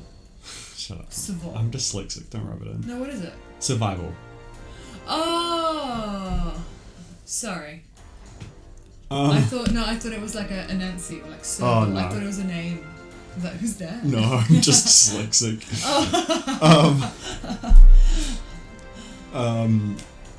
Yeah, so you'll see a lot of the inspirations behind StarCraft 1 behind this. I'm pretty sure this was a one-person job, this game.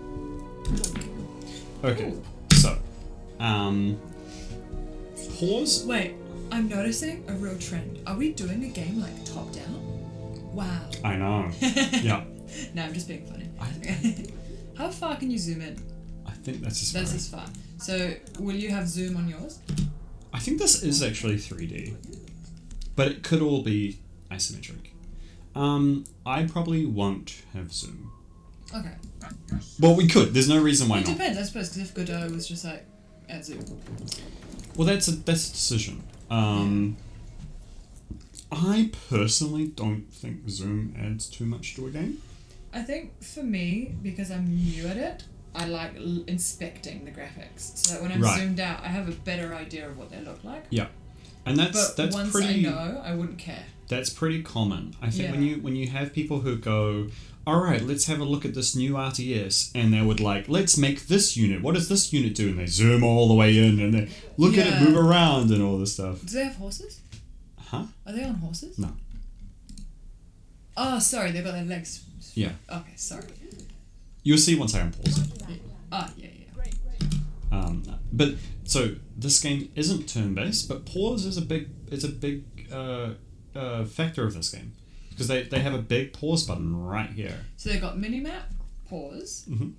and then they've got, what's the 8765431? This is actually control groups, and this is something that they shouldn't. I don't think they should show it here. It's not actually that important because especially since it does show. Yes, Oh, yeah. I haven't talked about this yet. So part of how you select lots of different things is you actually make control groups. So making a selection and then going control 1, it means that now whenever I press 1, it will select those units. Okay. And I do the same for the building because this is where I'm going to construct everything, and that's 5. So I can jump between them by pressing the numbers that I've saved them under. I see. Does it need to be shown to a new player? No, it's probably quite confusing. Mm-hmm. But it does tell you what it is when you hover over it. Okay. So the portraits tell us the type of unit that we have, much like StarCraft and just StarCraft. It has a big, nice portrait. Yeah. It's not animated, but you can see at a So it loses glance. points. Yeah. You have the different commands.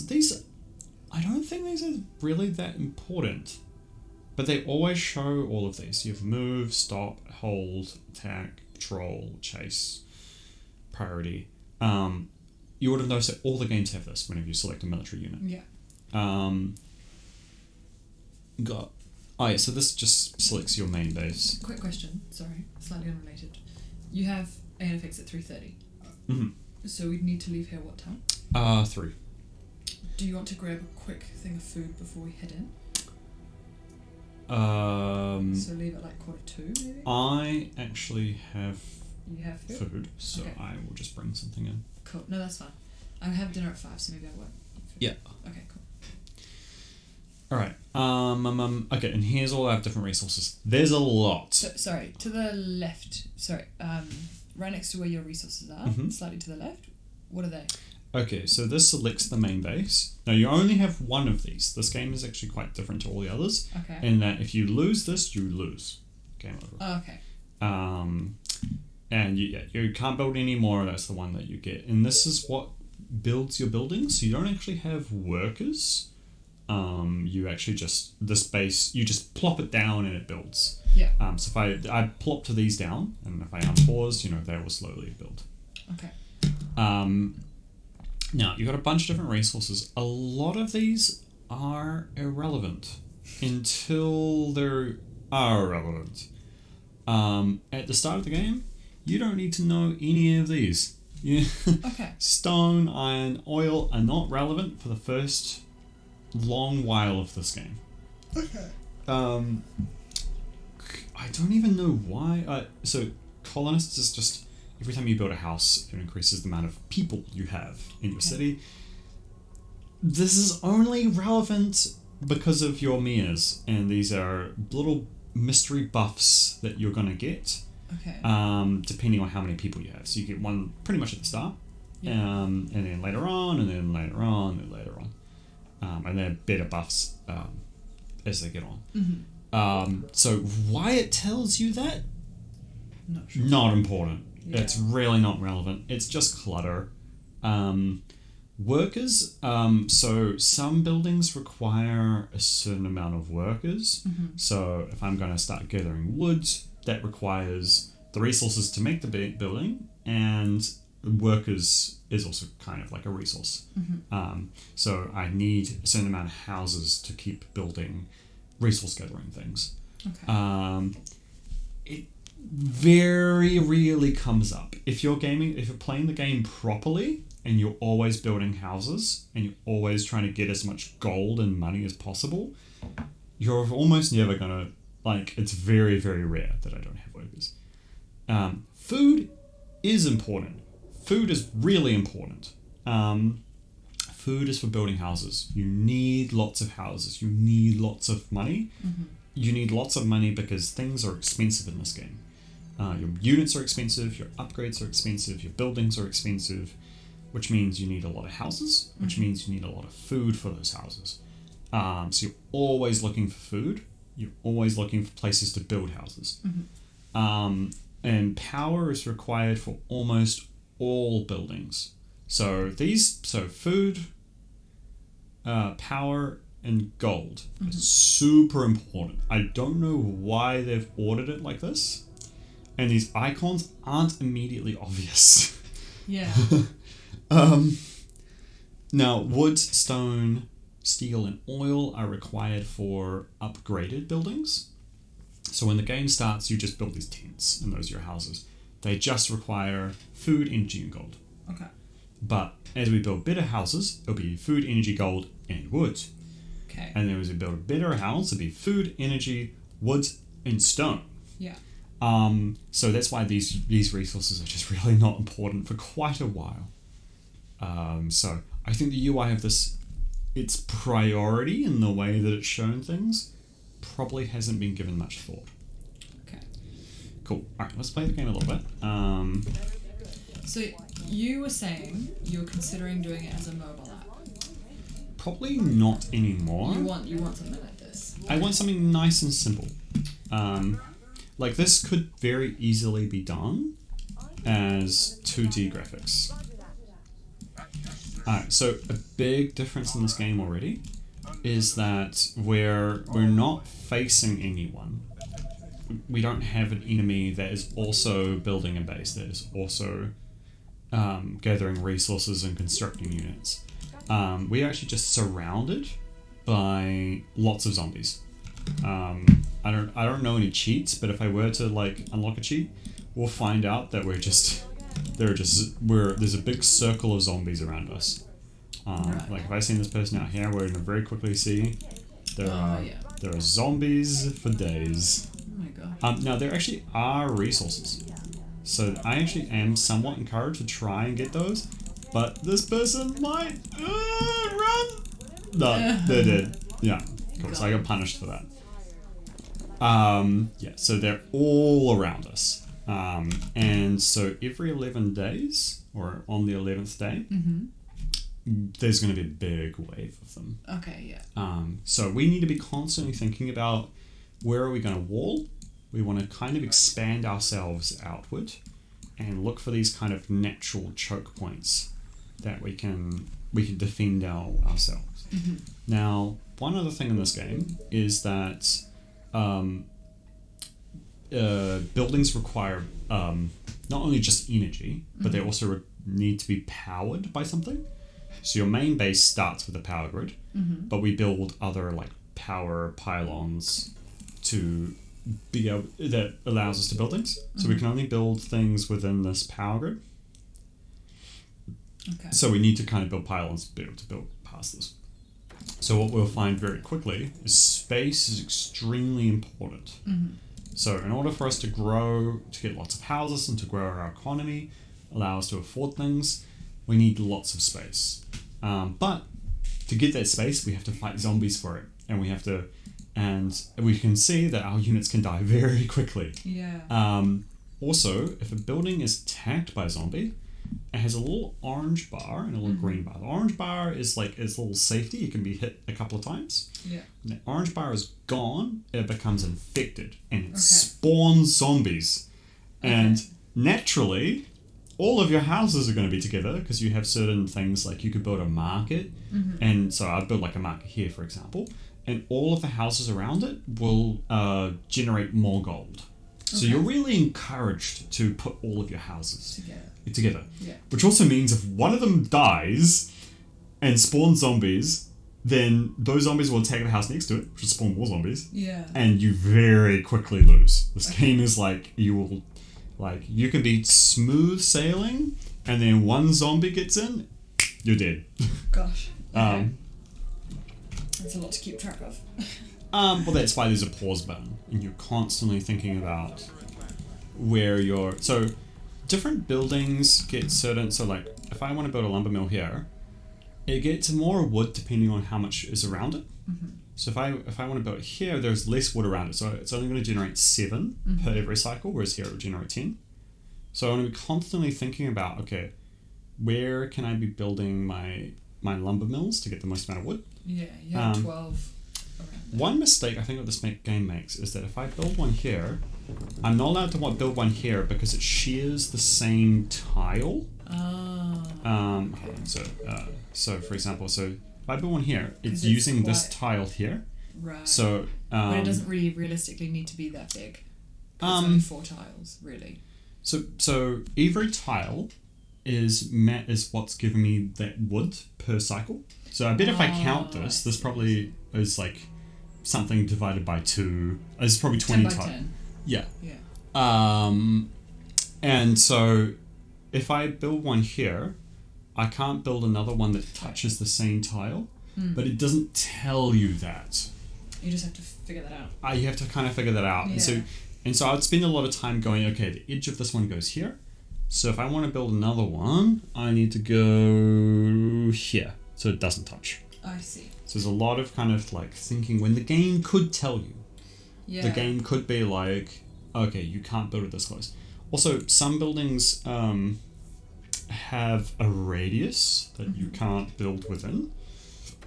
For example, this building here, it generates food. It's like a hunting hut. And it gets a lot of food if it's like in the forest. This again, I can't build another one that's within this tile space. But also I can't build it down here until I get power down here. Oh, okay. So there's all these like little restrictions and you're trying to navigate, you're trying to be like, okay, I need as much resources as I can get. Yeah. But I'm trying to like slowly expand my sphere of control on the map. I see. Okay. But it could tell me this. This is not information that's given to you. Some buildings. Well, I guess therein lies the question. What information is valuable to know from the get-go? Yeah. What information is not important enough that you can learn as you go ahead and do things, you know? I actually, interesting enough, I usually play the game like this. I very rarely have it on just normal graphics. How come? Well, because it's telling me the important information that I want to know. It's telling me where I'm going to wall. Whereas here it doesn't give me a grid. I can see where the choke points are. I can see where the resources are. Like, see these trees are in the way. It's quite difficult to see where the exact wall is. Okay. So it's interesting how. Now that could does it come up when I no, so it doesn't even go away when I build a building. I have to specifically go into this menu. Okay. I see. Cool. Yeah. So this game slowly develops. I wonder if I have. Do I have a later save? Where I can just kind of just at a glance show you what it looks like later on. I might have accidentally saved over it. Let's have a look. All units except Lucifer. Oh. Oh, he's a late game unit. He's like a dude with a big flamethrower. What kind of style do you want your game to be? Is it more medieval-esque? Is it more like... Yeah, so... Ah. OneDrive! Okay, so if that's a bad thing, so F10 is menu, and F11 apparently is going to sit here for a while and take an image. Nice. Wonderful. I'm just going to hold it for a while. I don't care. Exactly what we don't want. You wouldn't know your Wi-Fi password. No, it's on the fridge though. That's okay.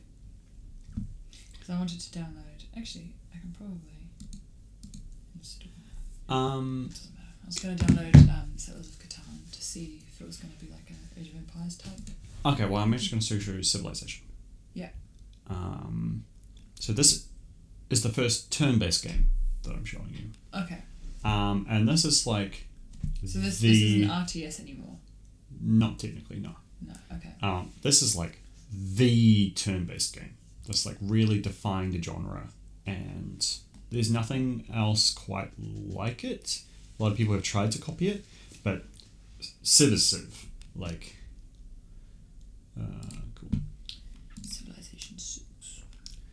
This is probably going to be closer to what it's going to kind of like. If you can kind of in your brain merge that last game we just played and this one, that's probably kind of where we're heading. Okay. Loading. Please wait. It's a big game. So I'm gonna probably go on ChatGPT as well, and I'm gonna say, give me a list of all the screens that we need. Loading screen, and then the like startup screen, Yeah. and then blah blah blah, and then we'll go through those and we'll see which ones are relevant. Oh, I can give those to you. I know. Oh, okay. I know all of this back to front. But you're just gonna have to tell me what you want, and then I'm just gonna go okay. Yeah. See if I can. Okay, cool. Yeah, let's just. Like that sun. It's very. I think some of them were more realistic, and this one is more stylized. It's kind of more like cartoony. So I'm just doing a play now. Basically, this is going to generate a basic map with basic components, and it's going to give us just a random historical figure, and that historical figure will be like a civilization. So it could be like Alexander in your Greece, or Julius Caesar in your Romans, or From the first stirrings of life, or Saladin of the Arabian Empire. the Stone Age, to man taking And it's all narrated by fuck, what's his name? begins your Boromir, latest the quest. guy who plays This Boromir. early cradle of Boromir civilization, and Sean Sean Bean. Sean Bean, is it Sean? marriage Yeah. of science and religion is a It delicate is. balancing act, but one that you have mastered, Saladin. Your quest for Cool. knowledge is I mean, there's a bunch of So people have a deep respect for you. thingy Stark. Need not Yep. rush into the unknown. Yeah. Given time, Yep. Blah, blah, blah, answers blah. to life's most puzzling questions will find It their all way stop. back to Arabia. No. Okay. Is it pronounced? Yeah. Cool. Okay, so the game starts and you start with a settler, so you can place a city with a settler. And cool, it has a zone of control. So we can build things within this zone of control. Okay. There's a lot of resources in this game. They only really kind of become more relevant as you play through. So the first thing we need to do is there's a whole tech tree, and it's kind of cool. It starts off so like you need to learn pottery before you can learn writing. Okay. And then writing, you can then learn currency. But you could skip this and you can just go straight from military. But that means you haven't, like, you could be the bronze soldiers that can't write. It's very kind of like thematic in this way. I won't have any of this. This is like far more complicated, but it is required for us to play through our turn. Then we can, so in Age of Empires and StarCraft, in order to build something, you needed a worker. And the worker needed to go and build the thing. They are billions, the one I just showed you, and this one, the city itself builds the thing. So we're going to build, let's build a scout. So that's going to take 6 turns to complete. So if we look here, we has a little icon there, so that's what's building. So it's producing a scout, so 6 turns left until it's done. Yeah. Cities have population. The more people it has, the more it can use the tiles around it. So as we build things on those tiles, it requires population for them to use them. So if we have like a university, that's going to use like a population to run the university. Okay. So population is good. We want food. Now there are city states. So like in history, you had like we think of like Greece as a unified place, but in history they really weren't. Greece wasn't a thing. You had Athens, Sparta, Thebes, the Macedonians. They're not considered themselves Greece. They were just city-states. Yeah. Rome was a city-state. And it didn't become Italy until much, much later, until it started conquering things. And, so in this game, you have city-states which are just neutral. Now, we can send envoys to them, and we can be like, hey, do you want to be our friend? So if we're at war, we can be like, hey, can we borrow your army? And we can pay them money, and we can use their troops for a certain amount of turns. That is something that I was talking to Peter about. So Peter is wanting to create some AI where basically he's showing me some of his tests that AI kind of eats things and evolves and can kind of like develop with like natural selection. And wasn't that like a YouTube video that there was that you guys were discussing of some guy who did that? I was around for that conversation. I think. Yeah. Well, a different conversation. So we were talking about this in the context of a game, in that you might have your main city, like they are billions, you have your little starting place. Yeah. But there might be neutral cities out on the map. Okay. And there might be zombies that might eat them and become stronger by doing that. So if you don't go and help them, then your enemy's going to get stronger. Yeah. So basically there's like things happening on the world without your input. Yeah. Would you... So, out of curiosity, because the main theme I've noticed here is you don't start off ever with a full map. You always start with a bit and you explore the rest. Yes. And you're going to be doing that for your game as well? Yes. Okay. And that's part of the satisfaction. I mean, so far I've kind of been stopping the game to kind of show you the main UI elements. But the real satisfaction of the game is if I just kind of... I might be able to find like a... It's like that we started here and... Oh, did I not play this on this computer? Damn. Okay.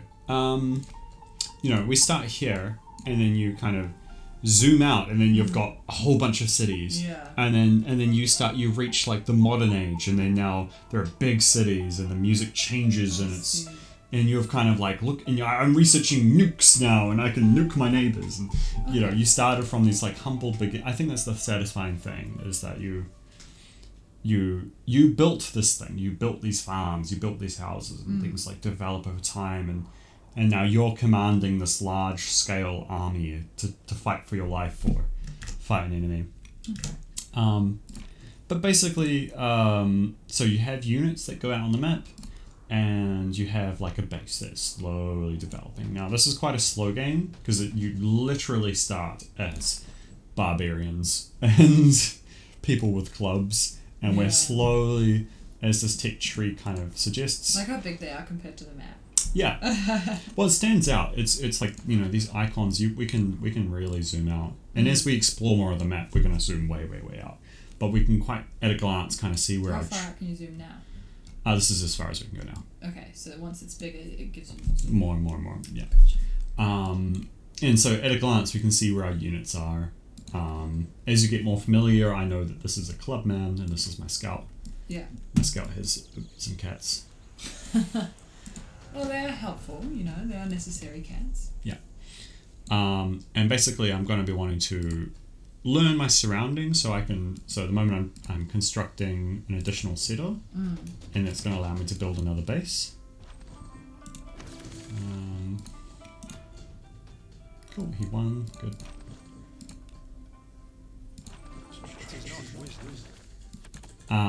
You have some laws that you can enact. So it can be the God King or urban planning. God King. Always yeah. God King. And discipline for better combat versus barbarians. Quite a useful ability. You also have, you have your technology, but you also have your politics. Yeah. So I want to research foreign trade, but I also get into like political philosophy, so I can become an autocracy or oligarchy or classic republic. Yeah. So either fascist. Actually, no, fascism is down here. Here we are, fascism. Totalitarians. So yeah, we'll slowly kind of research there, and like the tech tree, you know, like that slowly gets to a point where you're like, okay, you know, we research. You're gonna have a tree in yours as well? No. No. Keep it quite simple. At uni, I've started writing out all the buildings that I'm going to have and upgrades. So I'm thinking a lot more about what is the minimum viable product. Yeah. And how do we... Yeah, I won't probably do ages per se, but I will allow for certain upgrades. Yeah. Cool. Maybe once you've reached a certain amount of characters, you can now upgrade certain things. Yeah. For example. Yeah. Or like the blacksmith, or you have an architect building and that allows you to build a church or yes. So a lot of these games have like It is not the mountain. prerequisites. Oh, we found Mount Everest. Nice. They have a lot of like prerequisites. So like, for example, in order for me to build a stable unit, I need to have a stables. Like a horse, you know, in order to build a horse unit, I need to have a stables. In order to have horses. In order to have a stables, I need a barracks. In order to have a barracks, I need to have XYZ. Okay. Which is kind of like how these things worked. You know, in order for me to have bronze, I needed a blacksmith. In order to have a blacksmith, I needed a city. In order to have blah blah blah. Okay. Cool. Yeah. So, shut up. Cool. So, yeah, I'm ending turns pretty quickly here. We can research religion. Which we have God of the Sea, God of the Open Sky. God of War. God of War. Sure, why not? And that's just our star sign, but we can make our own religion. Oh. There is religious victory. Yeah. Cool. So here I can construct another city. And so now I have 2 cities. And both these cities can build things. And I could attack these city-states and I could take their cities, or I can align myself with them. This is quite a complicated game.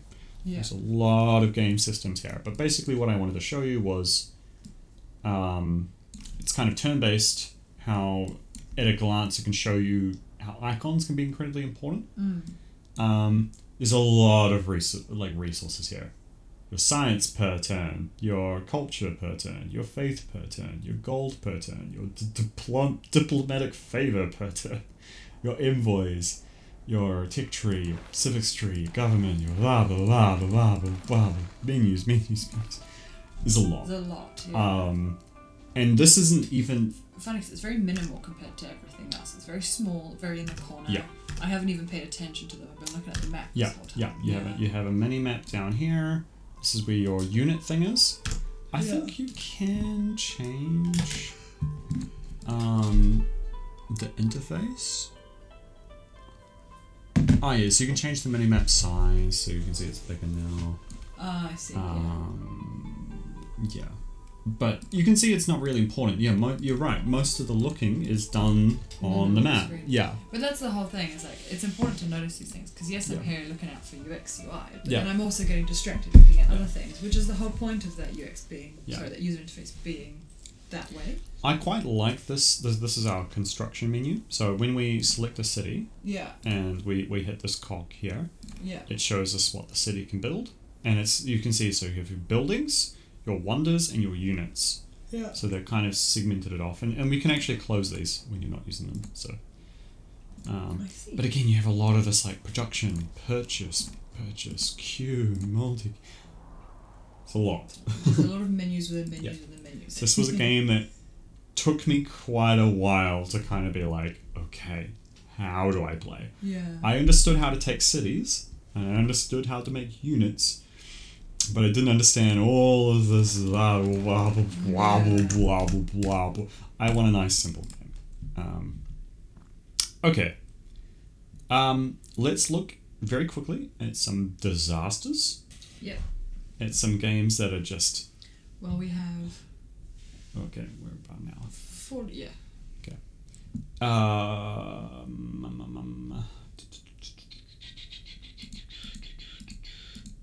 Oh, Frostpunk's another cool game that I would like to show you. I'm just trying to think. Well, I've seen enough of good UI, good UX. So Um, we've done all 4 Age of Empires. We've done Yeah. 6 or 7 games. Oh, this one is. Oh, this one's bad. Was it Supreme Commander? Yeah.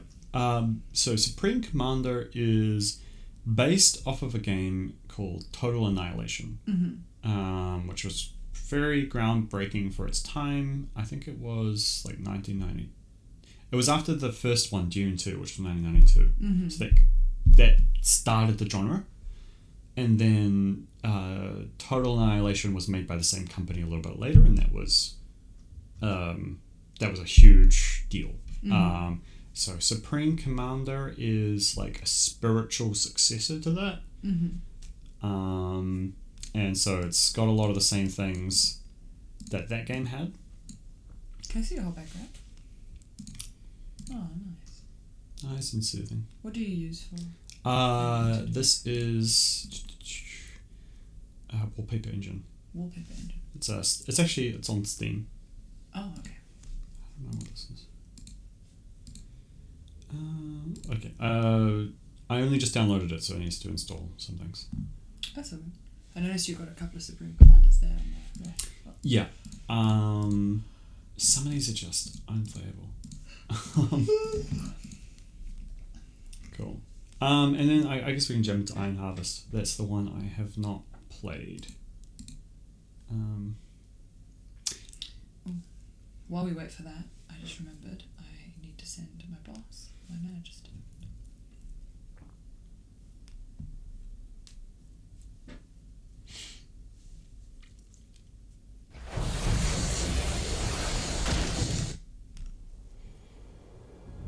So you can already see this is a different resolution. So this is old. What year? I want to say 2005-ish. Okay. We're now a. Yeah.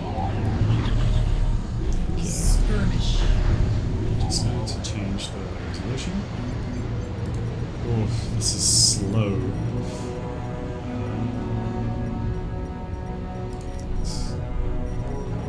Why is this not set to high? Turn the volume down a little bit. Just so I'm aware that I'm going to have to try and listen to you talk over it. Sure. If it's going to be loud or bit. I think I've set my volume to be lower than. Okay, sure. Cool. I don't see why it shouldn't just be high, because very common of old games. They're not used to resolution being like this. Right. So they freaking spares. Well, because this was like meant for like box computers. Yeah. And I've come in here with a 2K resolution, which is like 20 times bigger than that resolution. And I've said, I would like to play this, please. Did we just crash? So, Okay, we just crashed. Okay. total reset. Alright. Control Shift Escape. Extremely important to know. Control Shift Escape. Yeah. Run. Fine, we won't change the resolution. I'll just jump into it quickly, and that way we can...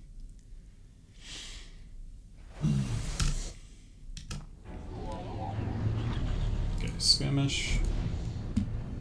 Do I want to play the tutorial? No.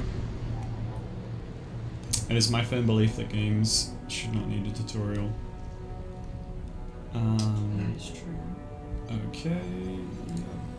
Just face an easy AI. Okay, this was a game I can win, but I don't understand it. Like, whatsoever. It's one of those games. Okay. So this is a game you can zoom out on the whole map, and you're kind of encouraged to do so. Okay. Oh my, okay. Oh, these controls. Okay. Okay, yep. Oh, we're old school. We're back to arrow keys. Alright. Okay, so you have, like, a big dude. And he's your supreme commander. He's strong, but if he dies, you die. Okay, so we can build a land factory. And that's going to allow us to build some units. These are your... Okay, so you have energy and storage. They're your resources, I think. Okay, let's just hide that. I don't even know what that The is. sea looks good. Yeah, see, it looks pretty nice. Good for its time. Yeah. My mouse is going off the screen, which is very frustrating. Yeah, it should have boundaries. Okay, so you have... You know that's the whole Fitz law. Remember we did Fitz law in Swen?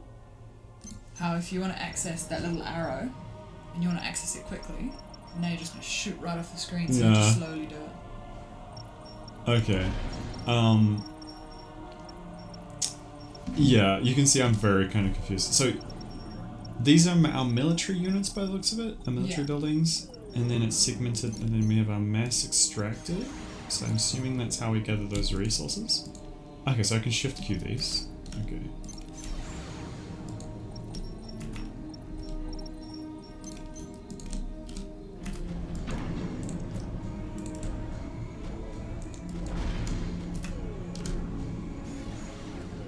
Okay, so our big dude kind of walks over and he builds them.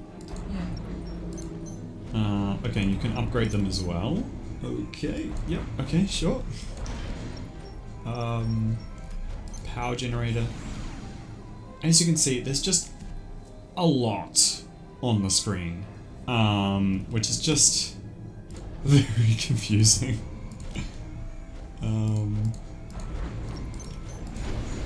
It's very difficult to know what is what. Oh yeah, we can want engineers, I think.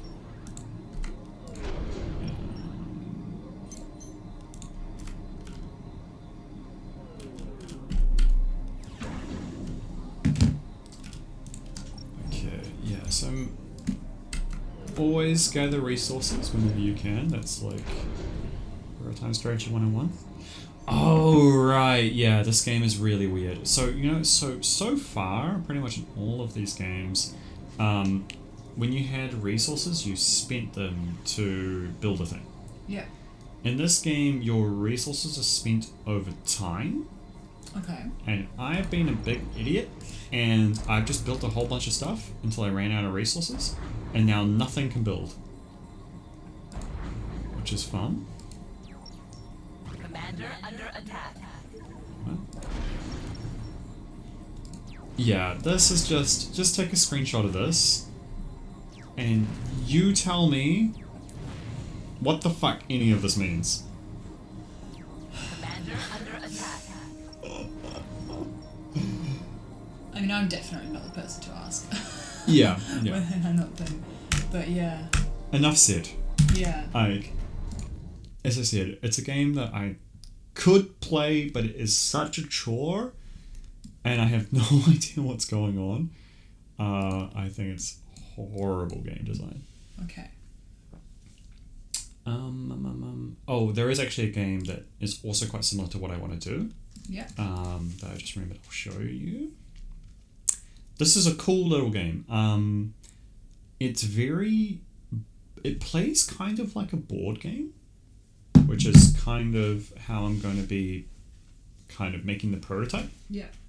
And it has one of the other concepts that I have that I want to play with, in that your workers are your, rather than like, you create a worker and they're a worker and they only do worker things, and then you create a soldier and they're a soldier and they can't gather resources, they can only attack. In this game, your people, your people can. Is this going to show on the video? Yeah, I'm just going to change it.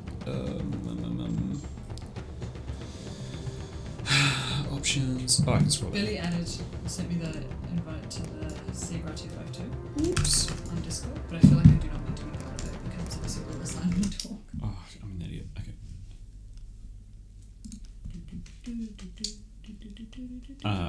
Okay, I accidentally put it on my projector monitor. And that's off. Okay, fuck. On second place.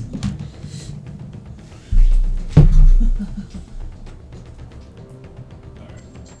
Options. Let's see. Okay, that's what it is. Oh, okay, there we go. Woo! It's been very handy while it's been cold. Yeah, oh, that's awesome. How much was that projector? Like 400, 500? From what? From the States. You can't get projectors like that here. No. That's cool. Alright, okay, so this is quite interesting. So you have a main menu here. You have single player, all sorts of stuff. And so, single player, oh no, we want just conquest. No, we don't. No, this. Okay. So we can just pick one of these. I always pick the wolf. No real reason. It's too easy. Map size, large, sure, why not? Okay. It's got our buffs, our stats. I like things like this. Difficulty to learn, military, so they're very attack heavy. Maybe I don't want to go there. Huh. Okay. Cool. Right. Oh, they have a sigil. So I'm the wolf, so the loading screen is their sigil, which is cool. Alright. Oh. No, is that something that you would be considering to do? We probably won't have time to create different civilizations.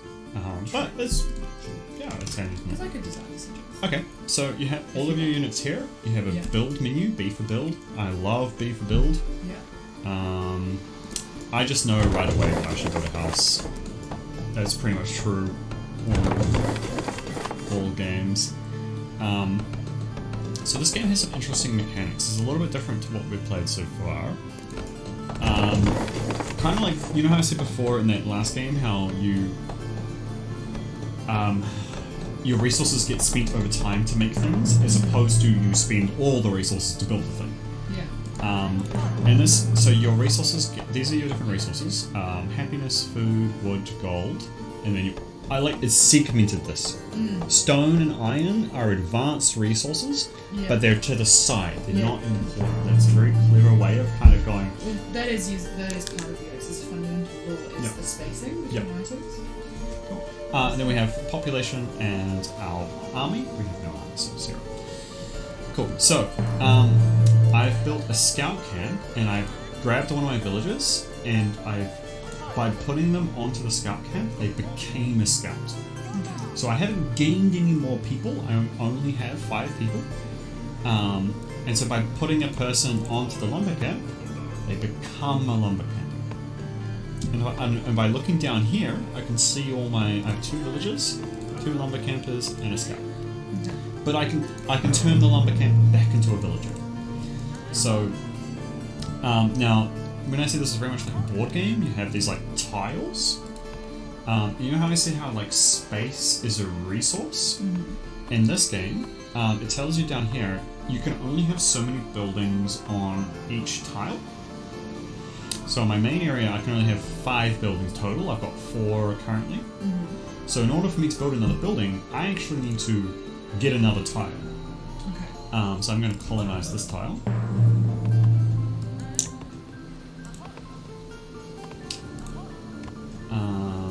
And so when this is colonized, it's going to see how the purple barrier now encompasses this. Yeah. So we can now build things on this. So if I send a villager over here, I can now build a farm. So use that to gather more food. So by having 2 lumber campers, I get +7 food. If I take them off, I lose my wood production. But then they would start gathering the food instead. Okay. The farm also gathers food, but it gathers food more efficiently. Because I only have so many people, I want to be making sure that I'm using them as effectively as possible. So that means that I want them to be at the farm gathering food as opposed to just foraging, because they'll generate money. So by putting my farmers up here, I'm going to see my food that's going to like spike soon as that person becomes a farmer. So going from +2 to +7. Okay. This is a UI element that at a glance, I can quickly see how my resources are. Yeah. One big theme of this game is that the environment is trying to kill you. Okay. So down here we have a calendar. So we're currently in summer, and we're going to be going into winter. Yeah. And when winter hits, our food's going to go through the floor. Yeah. Our wood is going to be used for firewood. Yeah. Our people are going to become unhappy. So I like that. So we kind of need to prepare ourselves for that. Yeah. Otherwise, we're just going to be in trouble. So I've taken this area as well. So I'm going to put a person over here to build a hunting lodge. So at the moment I now have farmers. I'm also going to build hunters. I can't hunt over here because there's nothing to hunt. I can only hunt here because there's deer. Also down here it tells me how many houses I have. It tells me I have 2 farmers out of 2. I can gather this lore thing, which is like research. Here I see I have 0 out of 2 farmers. Hunters, that's what the meat symbol's for. There's iron here, so I can gather iron. And it shows me the people in this area. So I have a scout in this area and a villager in this area. Okay. So if I click on that villager, it will select him, and I can tell him to go to hunt, and he will become a hunter. And that will increase my food income. Cool. Okay. There's lots of little bits and bobs. So there's a shipwreck here that if I send my scout to explore it, then I can gather some money and wood. Cool. So I've got a guy here. He's got a wheel. Yes. And it tells me how far along they are from completing that task. Cool. There are enemy wolves, and wolves can attack you, so we will want some military to deal with that soon. Okay, so our city produces workers at the speed of our happiness. Okay. So if our happiness is really high, then we'll generate it. Okay. Our happiness goes down as we increase, as we get more and more people.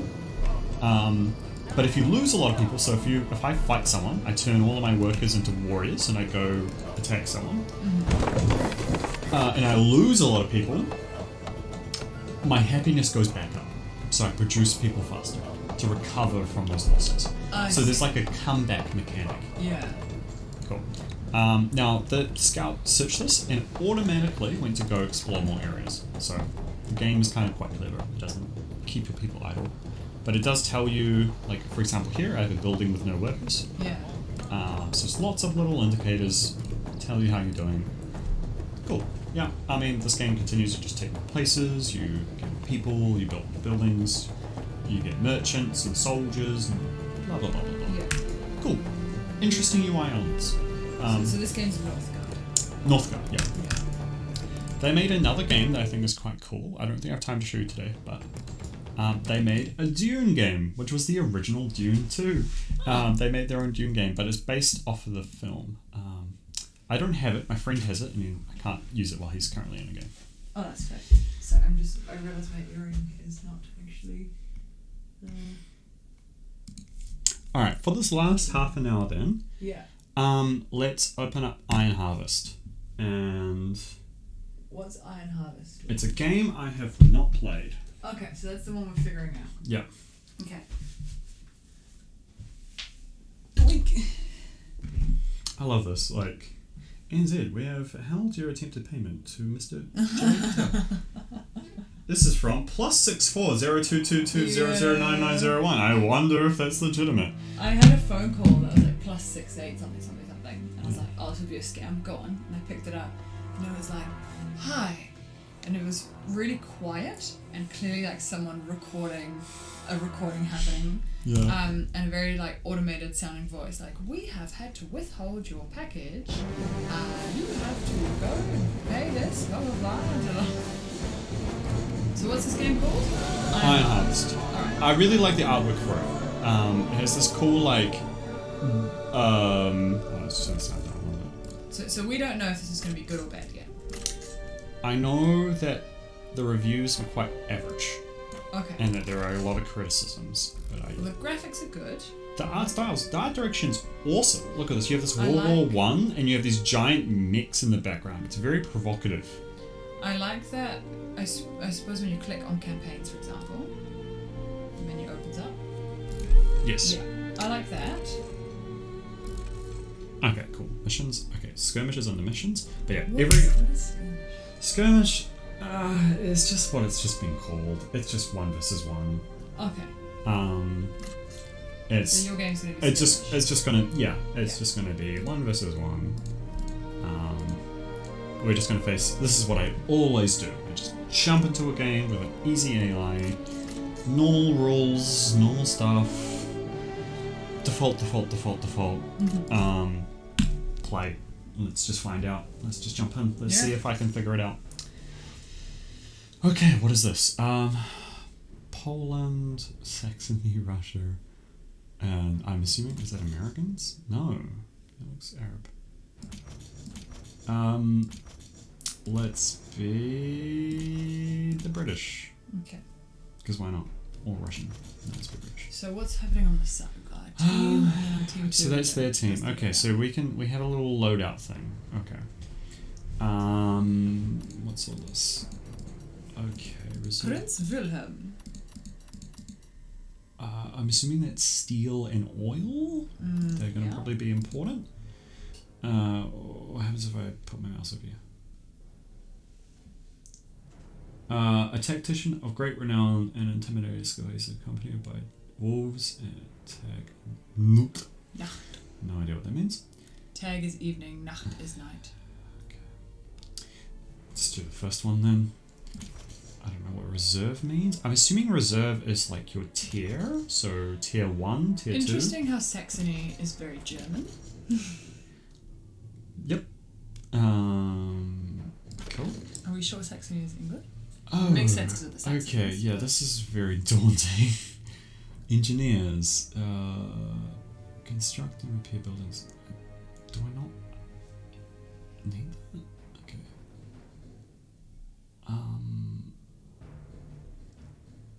Reserve points 3. Machine gunners. I feel like I'm gonna want a field gun. Mm-hmm. Oh, okay, so I can, okay, why I also get the 3 one, because I can. Can I not use this? No, because that's team 2, isn't it? Is it not? No, okay. Maybe it's level 2? Well, I might as well get the one that was 3 reserve points. Yeah. Because, why not? Okay, I can't, okay, that's interesting. He did? What? Well, I have no idea. I'm already feeling quite overwhelmed and confused. I hate games that, like, the moment before you even get to start, it's like, What the no, fuck? you need to make a decision. Establishing field command. Stand by. Okay. Command established. So We are always ready. resources. Okay, resources, people, troops. What are you? Engineers. Engineers. Traveling that Assuming way. are my builders. Build structures. Okay, what do we got? Headquarters. G is build. Barracks. Okay, what does headquarters do? A building vital to military producers. Yeah, okay. Producers and repairs mix. Okay. Pillbox, bunker. Okay. Okay. This is a military tactics game. This is very different. their courage, choosing to fight us. I personally do not like these games. So these are games that are not about building a base. They are games that are about ready for work. controlling points on a map Consider it done. We are ready. and Orders received. having a small group of units that have roles. We are always ready. Why can I not already present? Preparing mission assignment. Oh, okay, I've already got Standing one. by for orders. I want a barracks then. I need oil. Okay. Awaiting orders. For the fatherland. What does the Empire require? Oh, okay. This mine is Oil secure. comms. Stood. Awaiting orders. Okay, so I've Let's taken get control going. of Consider it these. done. I really don't like these games. I'll be honest with you. I feel We are naked when I always can't ready. build a base. They're very much like, if you lose a unit, you're in a really bad Enemy position. located. And they're I not personally alone. like games where you can build lots of units and shit happens. Okay. Okay, I need oil to build barracks. What's the time? Open fire. More to fuel the Empire. Okay, he's got cover by the looks of it. I do not have cover. Securing field gun. I could secure a field gun. That seems like a great idea.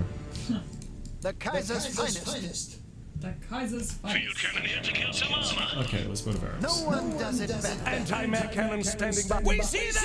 Anti-mech gun under fire! Fire that guy. Holy shit! Firing! Okay, well that seems effective. Well, Taking fire! We see them! We're ready. let's just make sure we're gathering more. Looks useful. Oh, we can pick up oil. It's just on the map. Okay. Where is the target?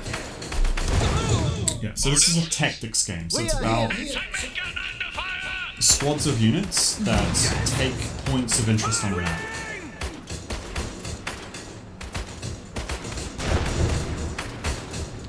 Construction complete. I take it that this has very bad graphics. How are you not dying? Form up. Okay. Stormtroopers, engineers, grenadiers. Requesting anti-mech gun under fire. We are You guys can always shoot, ready. right? Let's bring you guys into the fight. What does the Actually, Empire require? this is a lot about this kind of like move people around. Troopers awaiting orders.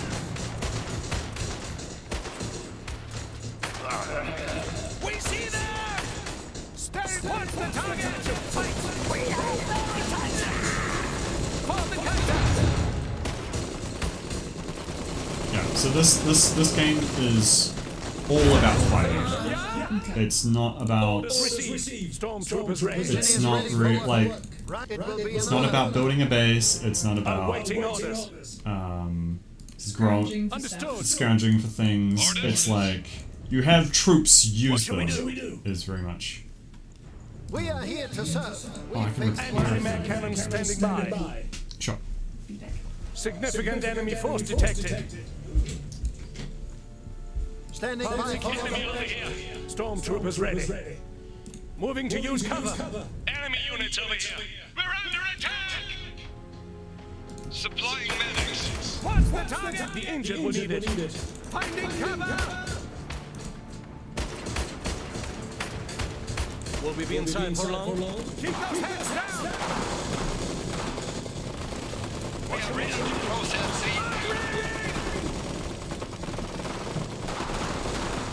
Identify priority targets. We're under attack! Try not to break it this time. Orders? Attention. Deploying reserve. Anti-mech cannon standing by. Does the Empire consider it done? Significant. Understood. The Kaiser's finest. Don't make it easy for them. Ready when needed. Deploy the cannon. We are here to Under fire! We see them! Their forces have arrived. Let's get down to business. This old dog still awaiting orders. Engineers under fire! This position is secure. Everyone takes up. What's next? Anti-mech.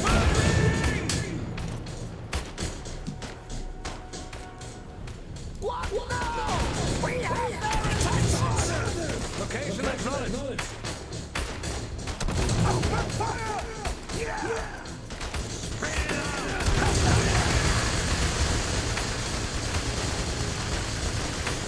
This old dog. Engaging us! Now Requesting stormtroopers. Figured it out. Yeah, I know what it is. It's Stormtrooper just squad ready. it's just not very fun to play. Awaiting orders. It's just a lot of this. Okay, yep, he goes here, he goes here, shoot this, shoot that. Stormtroopers So reporting as let's ordered. analyze the US. All get Okay. used. So we have a lot of troops down here. Yeah. A map here. Yeah. The enemy advances in Victory force. points. What's X on the map? Target, is that? That's Zoom in. We're ready. The one right above. Give us an objective. Here is true. Oh, so this is for like multiplayer. So that's kind of like, LA, look, something's happening here.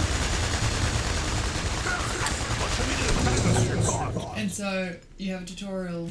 Target identified. Saxonian engines under fire. Yes. Okay. I didn't even notice it, Supplies to be are honest. needed. We can help us the defenses. Multiple enemies identified. Oh shit. Go, come on. We are dying. Stormtroopers ready. Orders? Who needs treatment? Making the rounds. The enemy is capturing our power. Yeah. Okay, so they have different. The unit has become Really have different veteran. icons? Cannon taking fire. An easy target. Okay, so look at bleeps you when someone's there. We are Yeah. I mean, to be honest, this is very. This is not the kind of game I want to make. Okay. So well, it's not really worth. I mean, you can screenshot it and you can look at some of the things, but I don't think there's too much of worth to really get from looking at that.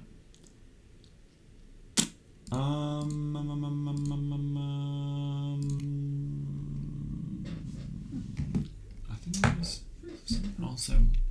Oh, yeah, there is Command and Conquer, which is not very famous.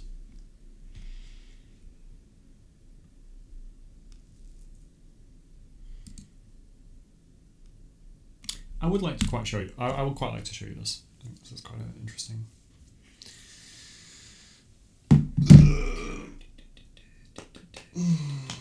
Frostpunk.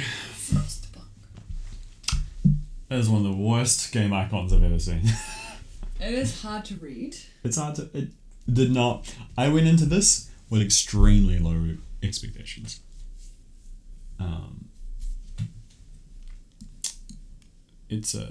It's launching. It's thinking. Downloading.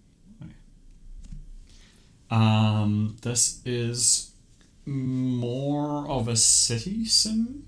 There are not any. There's no combat. It is a survival game. Okay. Have you ever seen what's it called? Snowpiercer? No. Okay. But maybe I have, because I've heard of it.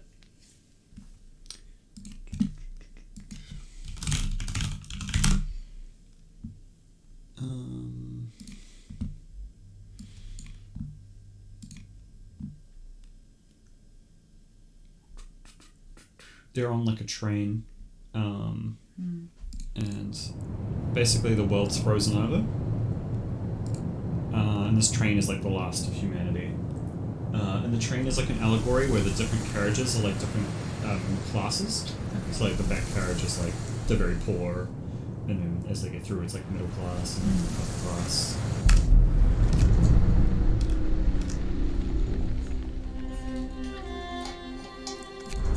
Let's just do the first one. Easy.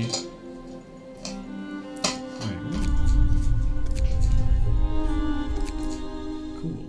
So there's a couple of different UI elements that I thought was quite cool about this, that I thought would be interesting to have in a game. It's like storytelling elements that are very, at first felt very subtle, but felt very impactful. We roam the still, cold world. No horizon in sight. The rulers of all, strength, pride, and glory. It feels as yesterday we were turning the wheels of progress. Until the frost stopped it all. Suddenly, without a warning. When tides have changed, they changed for all of us, no matter wealth or classes. We've lost our world to snow, and with it, our last traces of humanity.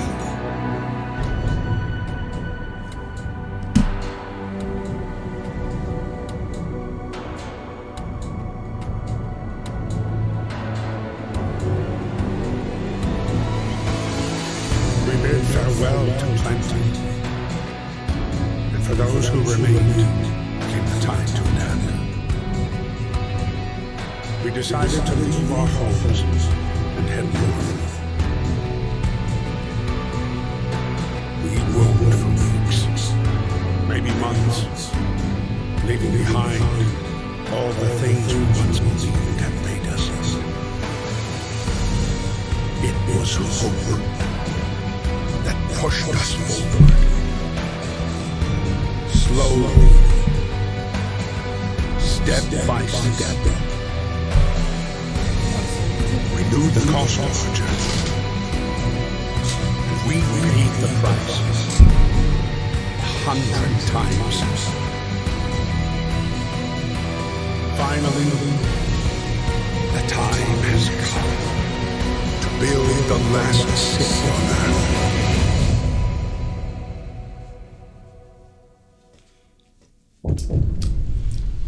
Cool. So this is a survival game, and it tells you immediately.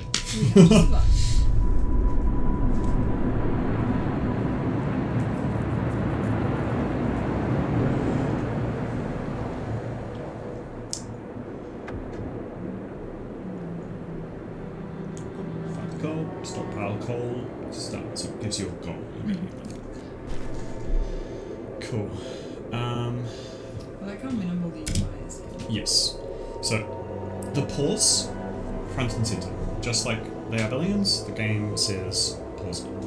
You know, stop, think. Where is the pause? Oh, I see. Coal, wood, steel, steam cores. Food, food rations. Like the Northgard, it has a calendar, so it's going to tell us in the future it's going to get colder. So by the 4th day, we want to make sure we have something to stop the cold. Okay. We are homeless. Okay. It's a picture of a house. Probably want to get homes. That's probably important. There we go. Tents, health, food, resources, tech. Okay. That's all here.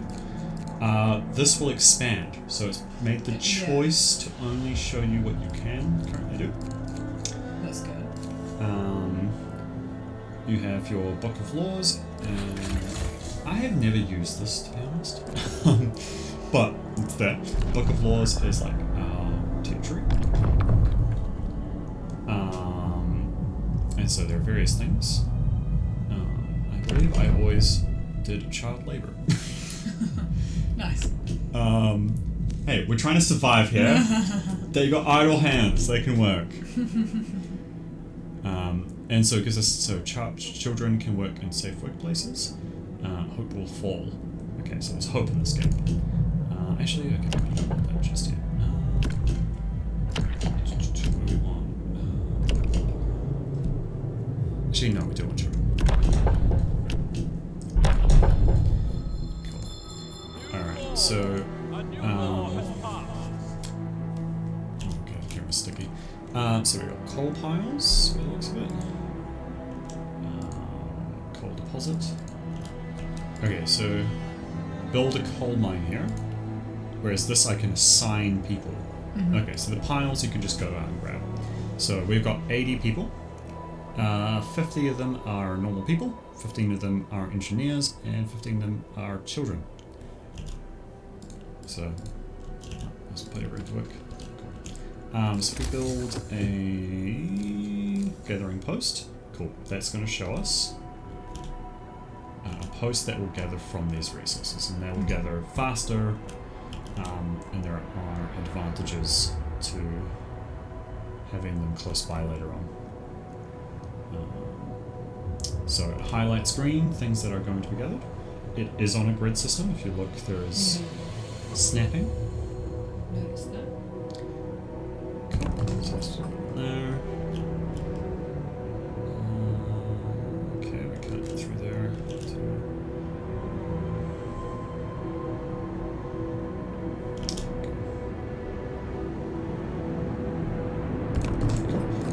And you need roads. I need more wood. Okay.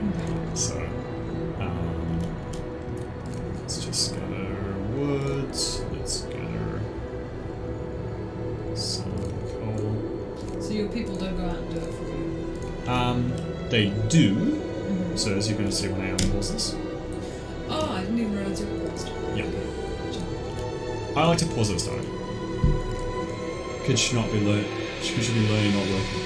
This is the storytelling aspect I quite enjoy. Okay. You enact these laws, and your people are kind of going to be like, dude, what the fuck? Yeah. So you're the ruler, you're the mayor. Yep. Okay. Yep. And this is where the role-playing aspect comes in. And I found myself kind of going, okay, I'm going to be brutal, but we're going to survive. Yeah. Like, that was like where it was like, look, man, you may not like me, but I'm doing what we need to survive here. Cool, so we can build some roads. Cool. And look, it tells you, because it has a little icon above it. You do it, and then it goes, build some streets. It's intuitive. It's helping you. Cool, we can speed this up. Cool, another road. And it goes green when it's connected. Cool, awesome. Right, it's telling you things that are going on. Notice how the day is changing when we speed up. And that's indicating that we're moving.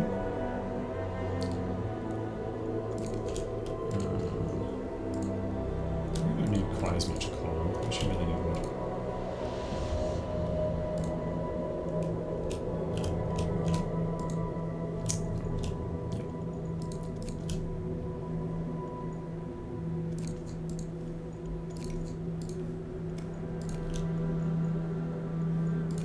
Let's put our child in the workshop.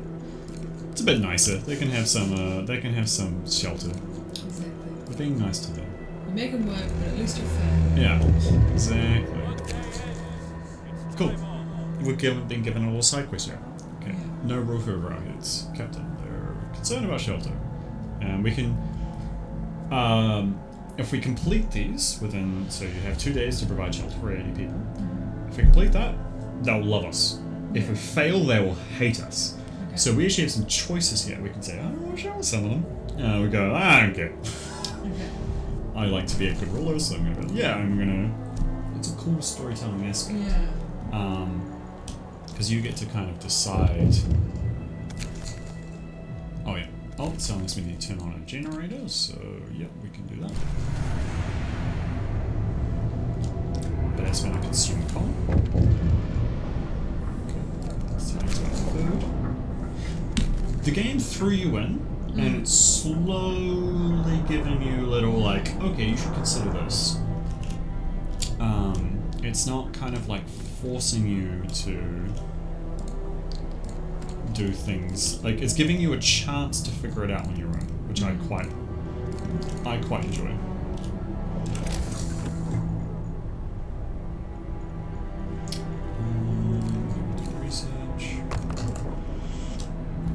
little icons, it's telling you how many people are assigned to build it.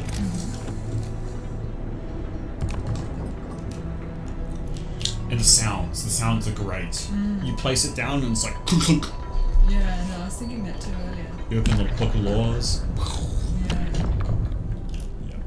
Very This is what Frostpunk.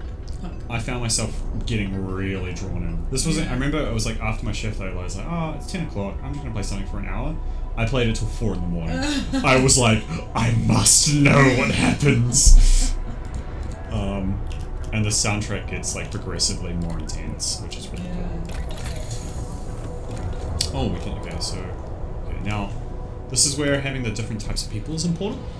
We've got 5 minutes, bro. Okay, yeah. Shit. I thought we'd have like 20 minutes. Well, to be honest, it only takes about 20 minutes to get there. It doesn't actually take half an hour. Yeah. I just wanted to give that warning. Hovering over this tells you who's assigned to what. Where's your mouse? My mouse is down. Oh, So if Yeah. we zoom out, we can see who's assigned to what. So children, engineers, children, engineers, workers. I see. It's telling us that 4 people are sick. So we should probably get a hospital. Yeah. Yeah. And they're all still homeless. They're all still homeless. Yeah, but we got 2 days to solve that problem. Cool. Yeah. Yeah, this is quite cool. Yeah, this is like interesting how the art style is quite similar to the last one Well, we it's just played. steampunky. It is steampunky, And but it they, is its own. but they could not be more different. Yeah. One is like, go kill shit, and the Yeah. other one is like, don't die. Yeah, true. Don't forget to stop the recording Oh yes. before you have a